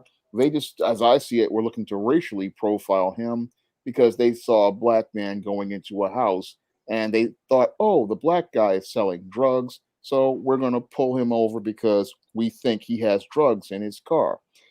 And they go out here and pull this black man over. And this black man has disabilities. And instead of going out here and following procedure, this guy decides to go on his feelings because this isn't just about him trying to break a black man down, humiliate a black man. And that's what they do in these kind of stops. They're not looking to stop any sort of crime that's going on. This is about sending a message in the community. This is all about sending a message regarding how a black man is treated, and it's all about making it where they're going to try to instill fear in the community. But when you look at the video, it's clearly excessive force because to pull that man by his hair, who was a paraplegic, that is excessive force, and that is something that is extremely egregious. Because if this man is a paraplegic, then what you do is you get a supervisor there and you follow procedure. But they didn't want to follow procedure because this again was all about sending a message to that black man. We're going to punish you for being black and sending a message to you that we want to put some fear in you. Now, we have no proof that this man was selling drugs. I mean, even if he had $22,000 in the car, there's no proof about that because according to our Constitution, a man is innocent until proven guilty. And you cannot make a generalization and say, oh, this guy has $22,000 in the car, so he's got to be selling drugs. Well, you've got to prove that, and you've got to prove it as related to having evidence. And again, this guy went out of procedure, bringing drug sniffing dogs and making his own observations. And what he was doing, again, was making it a really bad case because now that we've got these cameras, he's looking like a brutal cop and he's making a case for this man's civil lawsuit. So anything that he was trying to do as related to dealing with a criminal matter, he turned it into a civil lawsuit, which the state and the city are now going to have to pay. And that's what happens when you have a police officer acting based on his feelings about things instead of following procedure. Because this, again, was an extremely egregious abuse of power. And it was one where we can clearly see that this guy was basing it on his feelings about this guy selling drugs. But again, you have to prove that, and you have to prove that by letting people like detectives do an investigation, letting them compile evidence, and letting them present a case that a district attorney can bring as related to charges. You just don't rush in like this and try to call yourself using force to scare people. No, those kind of tactics, they backfire because they alienate the community and they destroy trust. The reason why people hate cops when they see stuff like that. Yeah, it destroys trust in the community when they see an incident like this. And it just alienates people because there's no need to do this. I mean, if this man was allegedly in the drug trade, then let a detective do their job and investigate. Let them compile evidence and let them do their work.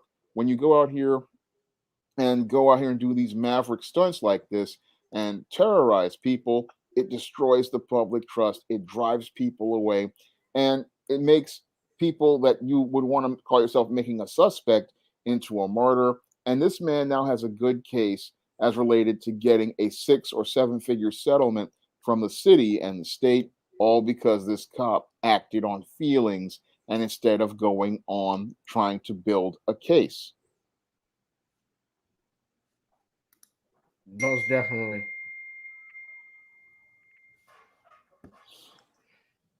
Most definitely.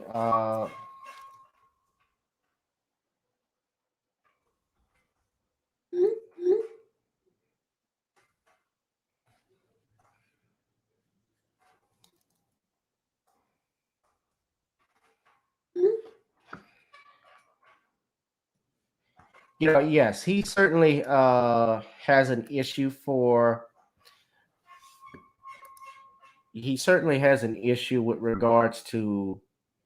I think police misconduct, certainly brutality under color of law. I mean, in a situation like that, you're paralyzed. You get me out of the car, at least get somebody there that can help me. You're just going to drag him out of the car. And yes, there's something called police safety. Yes, police officers can ask someone to leave the car. But then I think even in the video, you saw it, they even had their knee on his back. If I'm not mistaken, or they certainly put something on, put pressure on him. I mean, he was in a position, if he's paralyzed, he can't run. Yeah, he's not going anywhere. I mean, all you have to do is let the supervisor come, and then you just. They didn't try to de-escalate. No. Yeah, he was looking to send a message. Again, this was about instilling fear. This is about terrorizing someone. Yeah, that it is.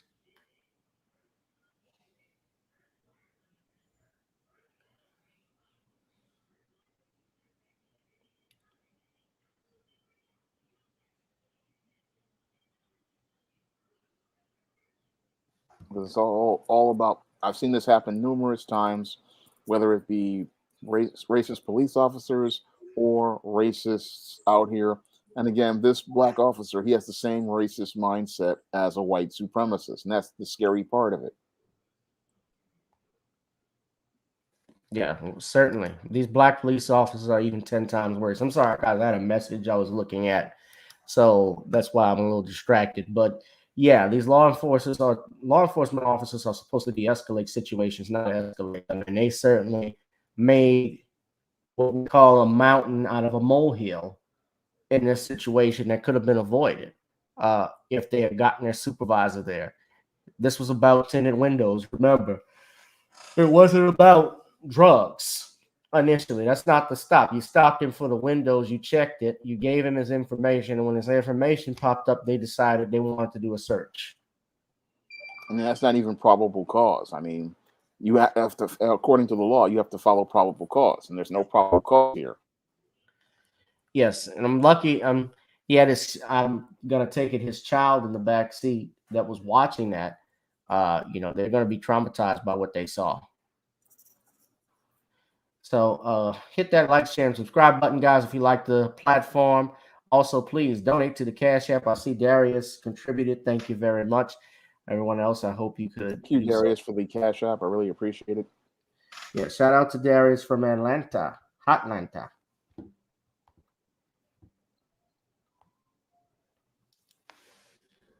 All right. So next we're talking about, our last topic is Biden's approval rating continues to dip. Now, this is coming from Newsweek. They did an article about how, in particular, how Joe Biden's approval rating is even falling among most Black adults.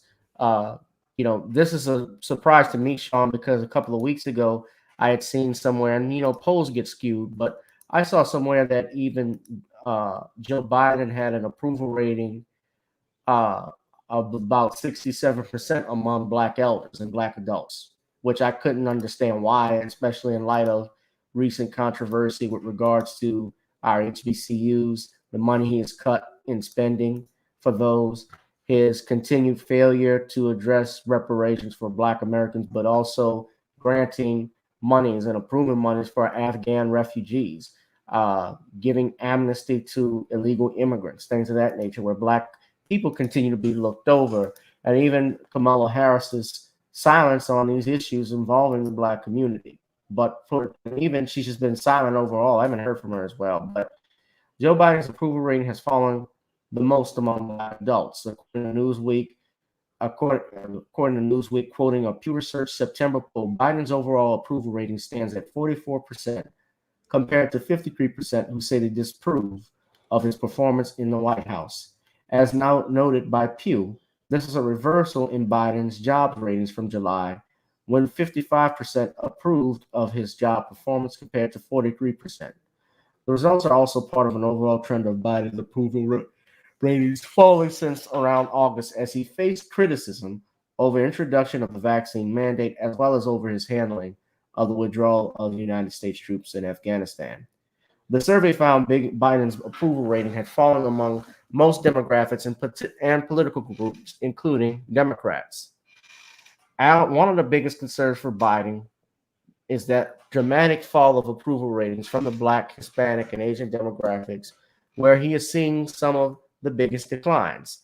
The poll states that 67% of Black people in the United States said they somewhat or strongly approve of the way Biden is handling his job as president, down from 85% just 2 months previously, a fall of 18 percentage points. The approval rating for Hispanics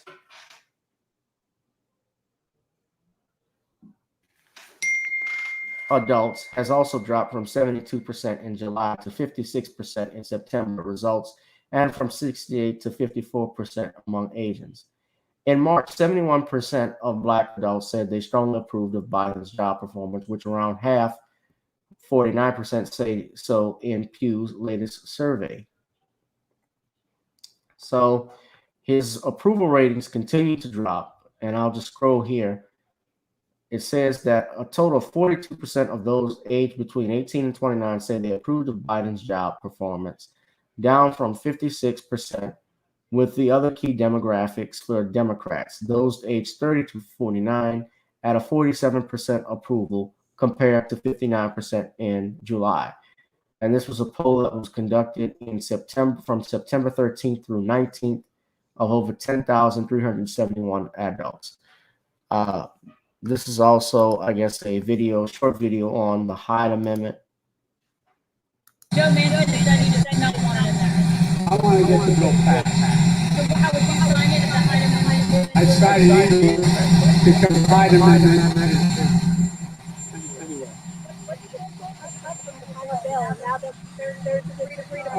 I'm not sure yet. We're not finished yet. All right, so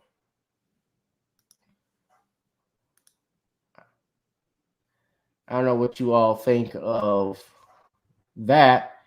And Shawn, we'll go ahead and let you talk. What did you think, obviously, of the approval rating? You said that Biden is going to end up like LBJ in 1968.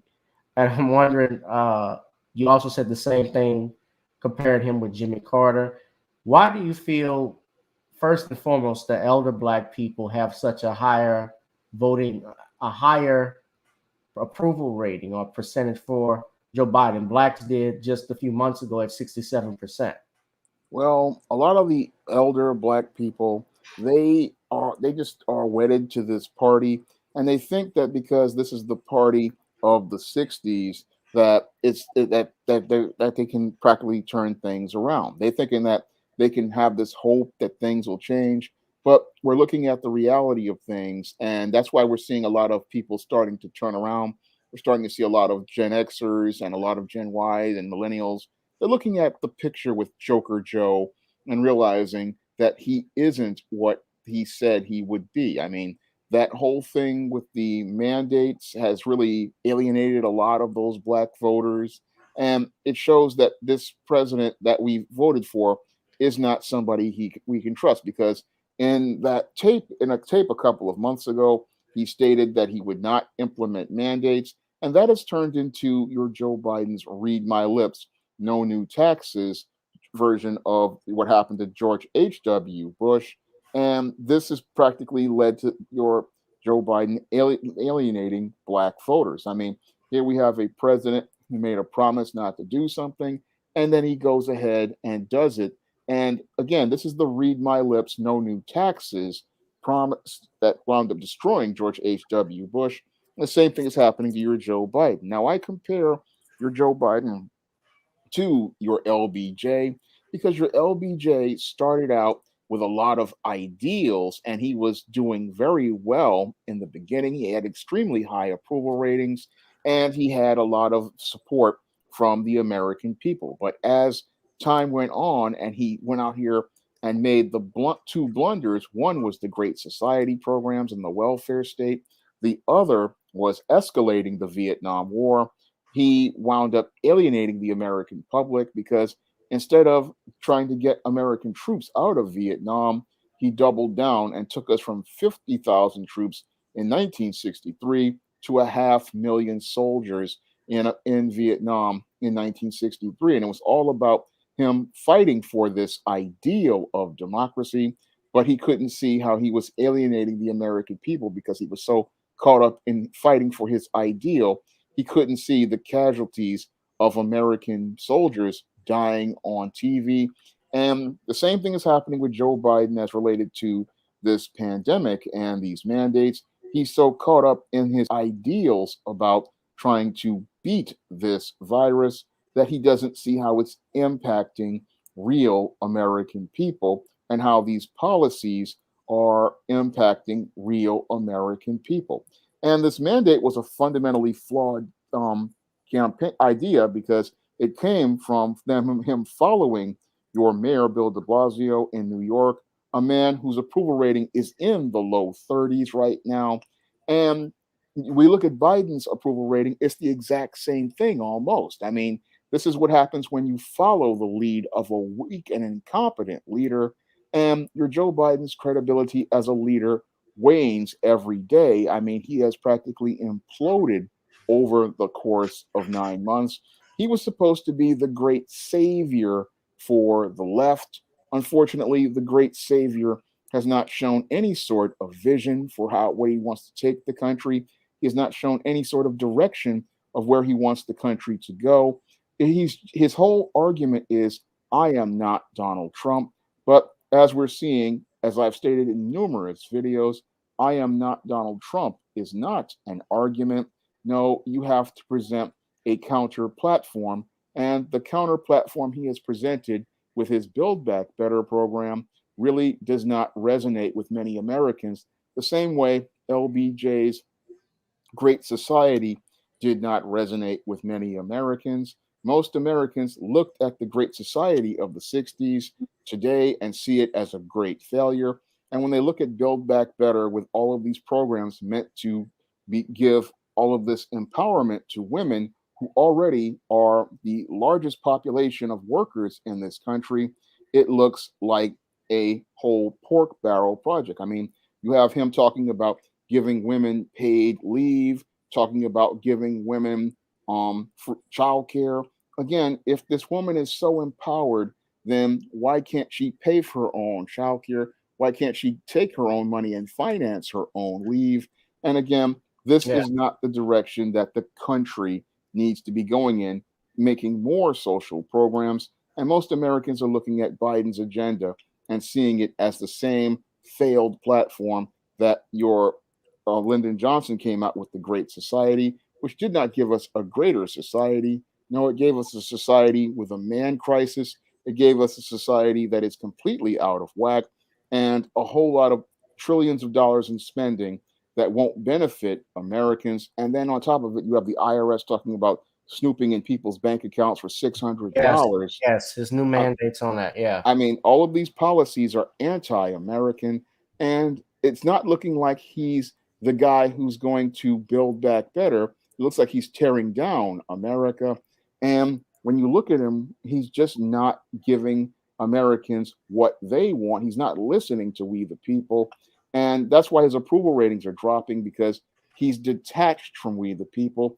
He's not listening. I mean, we don't even know where the vice president is as related to the border. She's disappeared. She's just disappeared off the planet. And it makes it look like there's nobody leading the country, nobody setting a tone. I mean, as much as people hate Donald Trump, he was out there as the face, and he was out there standing up like a man. But this guy, we can't find him. We can't find the vice president. And that's not leadership. That's just, again, the behaviors of a beta male. And beta males, they go out here and hide whenever they have to deal with conflict.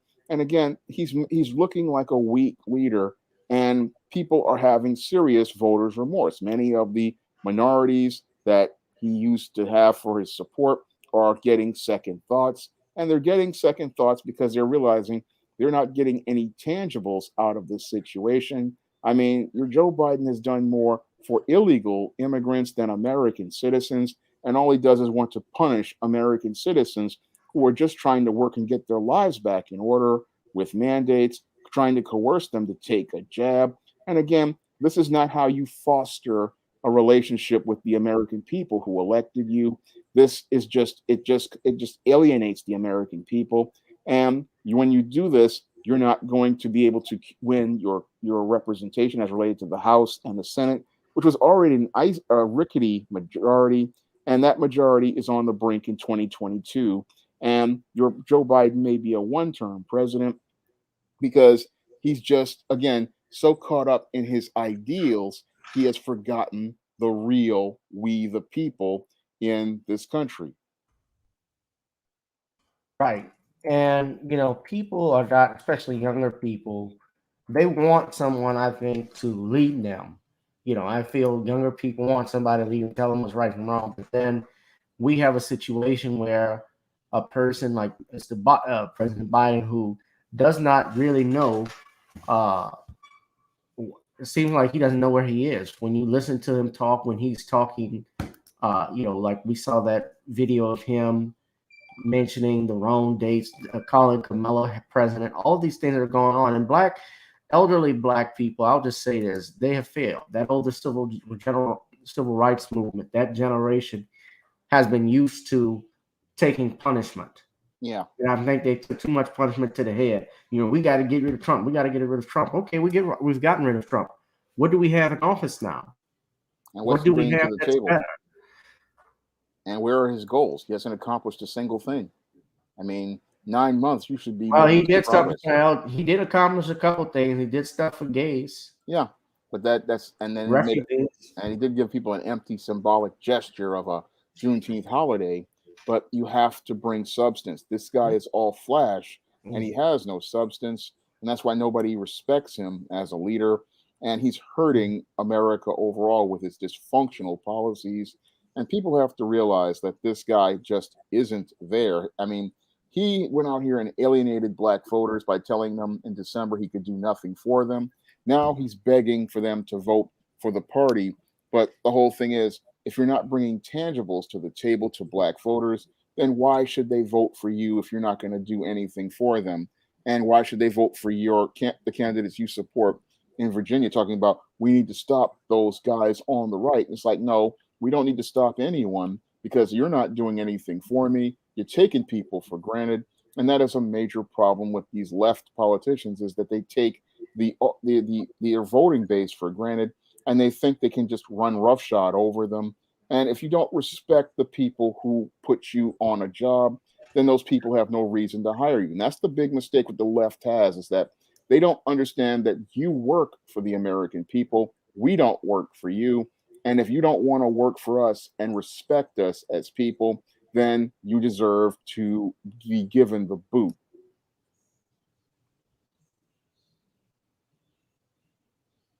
Right. And I think what's going to happen in 2022, we're going to have a bloodbath. Yeah, bloodbath is coming. Yeah, you're going to see. It's going to be like Bill Clinton in 1994.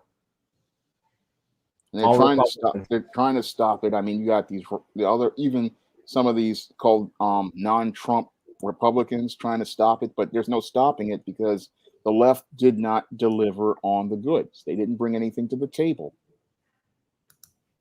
Right.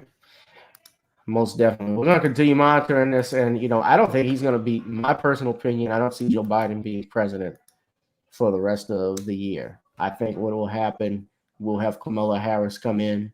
She's going to be president, and that's going to be, I know people don't like that, but that's going to be even a bigger disaster because she's incompetent. Yeah. She's already in over her head. Yeah, and people are even complaining about problems in her cabinet, about her being abusive. Have you heard those reports? I've heard them. She can't lead. I've run into those type of women in jobs, and I've had family members run into those type of women. And when you're abusive like that, that means you're in over your head, you're overwhelmed, And clearly, the woman can't do the job. So we're looking at a situation where this female is probably going to get either impeached or forced to resign, and the country is going to be a rudderless ship because your Biden and your Kamala Harris have proven to be a complete disaster in office. Everything that they said Donald Trump was, they are and becoming more and more, and they're showing that they have no sense of direction, no sense of focus, and they're taking the country on a really bad road, like George H.W. Bush in the 90s, your LBJ in the 60s, and I'd even say, your Gerald Ford in the 70s. I mean, this is how bad the leadership is here. I mean, they're in really bad shape because they just don't have a vision for the country. They have a lot of big words, like Barack Obama had a lot of big words, but they don't have a plan of action that people can get behind. Right. If you like this channel, hit that like, share, and subscribe button, please.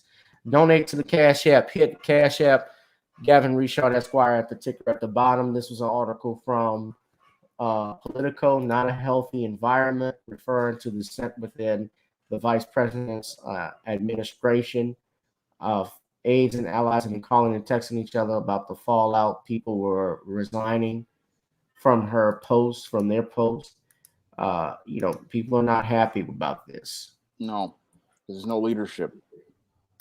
I've had family members telling me about female leaders like this, and it's just chaos. And again, you have the woman running the country, and she can't handle the pressures right now. Imagine if she were to step into the office of president, she would be completely overwhelmed and just not be capable of performing the duties of the job. Right. Guys, we're going to wrap this thing up. This has been a great live stream. If you liked it, everybody give an applause in the comment section or a thumbs up. We're going to go ahead because I know Sean's got to get on out of here because he's ready. He looks like he's about to fall out of his chair. No, I'm all right, but just have other places to go. And I'm still out here. I'm doing a lot of different work on a lot of different projects. So I'll be talking about that on my own live stream tomorrow at 11 p.m. Okay, what's the topic going to be about? The topic for tomorrow night's live stream is I'm going to be talking about this Time magazine article, which says men are more likely to be single than women. And I'm going to deconstruct and refute many of the narratives presented here in this article from Time magazine. So I'm going to leave a link to that article in the chat for everybody to look at. So that's what I'm going to be talking about tomorrow at 11 p.m. Speaking of books and other projects, ladies and gentlemen, it's coming very soon. The Commonwealth of Pennsylvania versus William H. Cosby Jr., The Destruction of Due Process in the United States by yours truly, Gavin Michael Richard. That is a must read for you all. I will let you know when it is available. We're trying to push for an October release date, which will be this month. I'll let you all know the details. Hopefully we'll have it by Halloween. I'm hoping to, at least, but definitely fall 2021, the Commonwealth of Pennsylvania versus William H. Cosby Jr. And it's a great, obviously it couldn't come at a perfect time as to what's going on here with this other lawsuit multiple lawsuits that Bill Cosby is continuing to have, unfortunately. But it's going to make for good reading, Sean. I know. It's going to be a classic. Right. All right. You guys, please join Sean's live stream tomorrow. Donate to his channel or his Cash App, or you can also buy his books, which would be a big help. Revenge of the Cyber Goddess and John Haynes, Taking Care of Business, available on Amazon.com. All right, Sean, let you wrap up. Do you have any more plugins you want to do? Yeah, I'm going to plug the new SJS Direct 2021 fall books, Esteem Cancelification, a commentary on cancel culture, an African-American fantasy story. It's available in paperback right now on Amazon.com, but you can order the Kindle for pre-order. That's going to be available in Kindle for November 19th. And Stop Simping in Cyberspace, which is available right now in paperback. And you can pre-order the Kindle, and the Kindle will be available on October 25th. Both of these books, again, are available in paperback right now if you want to pick them up. But if you want to go get the Kindle version, you can pre-order them right now. And these are great reading. for everyone. If you want to learn more about the online female predators, you can pick up Stop Simping in Cyberspace. And if you want to learn more about a commentary on cancel culture, you can pick up Easting Cancelication. So I'm hoping everybody picks up these books. I definitely want to get the sales up on Cancelication, where we can get into the double digits. And I'm hoping everybody comes out and picks up both of these books. I really want to get these sales up, and I really want to take both of these books to the next level. Most definitely. And guys, speaking of next level, I want you all to see and check out my latest book. Check out that book. It's going to be coming soon. Maximus Royalty says, gave the Black Power salute. Oh, yeah. Frank Nitty, he can't wait for that book to come out. The Bill Cosby book. Shawn has been helping me with it as far as looking over it. So he's enjoyed it and has told me, he's hit me up, very concise. He says very great. He says he can't wait. It's very well done, very well put together. I mean, absolutely fantastic book. And you guys will definitely learn a lot from this book. Yes, and I'm going to have to do a show about it, dedicating that and talking about it. We'll probably throw like a book release party, or something like that, to celebrate. But you guys, I will definitely let y'all know when it is available. It will be on Amazon, available through Amazon on Kindle and paperback format. So, but yeah, Bill Cosby truly got railroaded out of this, and you see why. You'll see why when you read it. All right, guys. If you like this channel, you can donate to the Patreon, GBoo2786. We're going to try and move content away from YouTube, so that's coming soon. It's the same as the YouTube channel. If you like to advertise, you can hit me up at gavin.grich1@gmail.com. Email me for rates. In the meantime, go to and check out our seasoning company, Nawny'sCreoleBlends.com, Nawny'sCreoleBlends.com. Try it on chicken, meat, or fish. Nawny's goes great with every dish, and that's a website right there that we have here. So it's great seasoning, good seasoning. You can order there if you would like.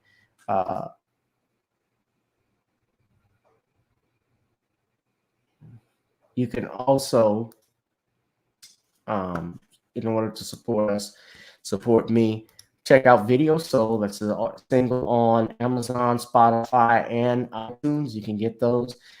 But of course, we have to close our things out with our theme song. Since we've gotten on down, it's time to get on up. I'm Gavin Richard, your host with the most here, and it is Random Topic Thursdays on channel GBoo2786 on Gavin Richard on my backup channel, Facebook, as well as Gavin Rich 2786 on Twitter, ladies and gentlemen, via Periscope. If you liked what you saw, hit that like, share, and subscribe button. Guys, I will see you all in the next one, family. Thank you, Black Voltron. Thank you, Killer Psy. Y'all got to make it the #1 book. We got to push the sales when it comes out. So I'm going to need y'all to push it.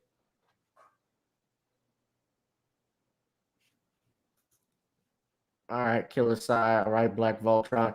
Ladies and gentlemen, this has been a great one. I appreciate it. Thank you once again, Shawn. I thank you. And it's time to check out Shawn's live stream tomorrow at what time Eastern, Shawn? 11 p.m. Eastern. 11 p.m. Eastern. You don't want to miss that. All right, I'll be watching, because I'm going to do a movie review channel. I'm going to be watching Halloween Kills to let y'all know how that is. Shawn, you have any intentions of watching scary movies? I watch them all on Tubi all the time, so I watch them every weekend. Even the classics? Yeah. I mean, would you have intentions of watching this new one? Maybe about 4 or 5, maybe, depending on what my schedule is. 4 or 5? Usually that's what I usually watch 2 a weekend, so. No, I mean Halloween as in Michael Myers. Well, I watched Halloween 3 a while back, so. The latest, no. I'll take a look at it. The latest one that's coming out, the reboot of the reboot. Yeah, I'll take a look at it. Yeah, it's going to be on Peacock. Yeah, I'll take a look at it. Yeah, you might do a review. I saw the first Halloween, and in the movie, did you see that one? I'm talking about the one in 2018. No, I didn't see that one yet. Okay, you should check it out, because the way they portray the men in the movie, they're idiots. Yeah. In my opinion, but you'd have to see it. Yeah, they do that. they always try to devalue masculinity. It's a trait that they do in these movies and stuff. Right.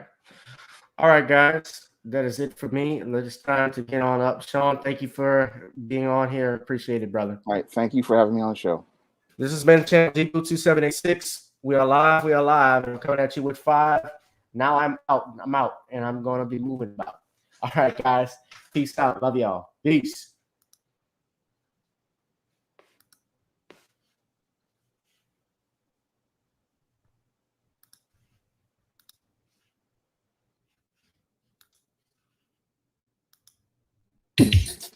Girl, come on. Gotta dance to the beat. Cause on the dance floor is where we'll live. Show me what you got.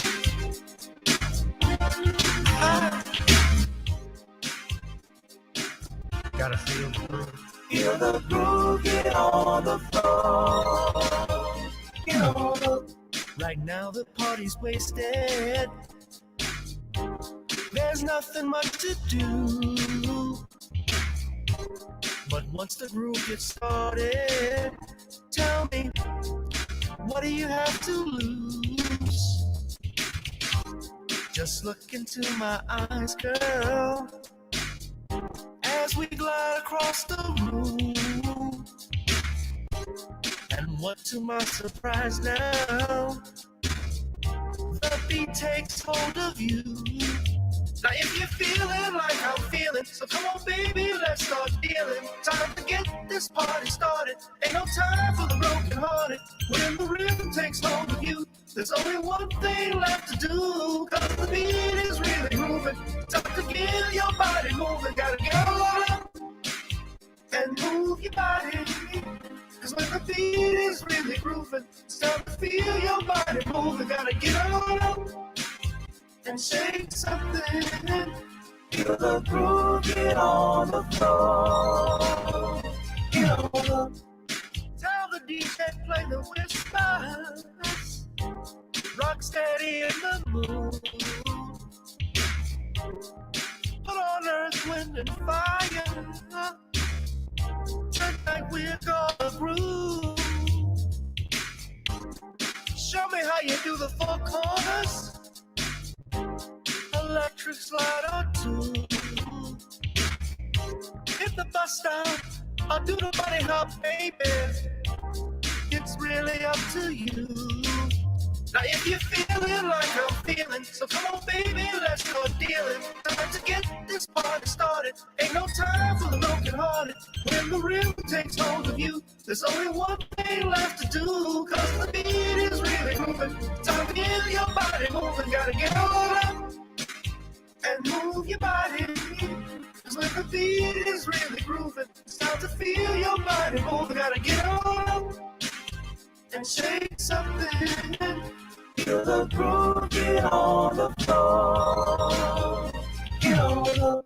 Now 2020 hasn't been the best year of all times. We've been dealing with the death, the pandemic, racism, bad policing, and all the bad rhymes. But like Uncle Snoop once said, if you're breathing, you're achieving. So if you're ready, I need you all to get on up. Are you ready? 1 and 2 and 3 and 4. Get your butt on the dance floor. 5 and 6 and 7, 8. This jam we appreciate. We're gonna slide and step on the beat. On the dance floor is where we'll be. Feel the groove, get on the floor. Get on up and move your body. Cause when the beat is really grooving, it's time to feel your body moving. Gotta get on up and shake something. Feel the groove, get on the floor.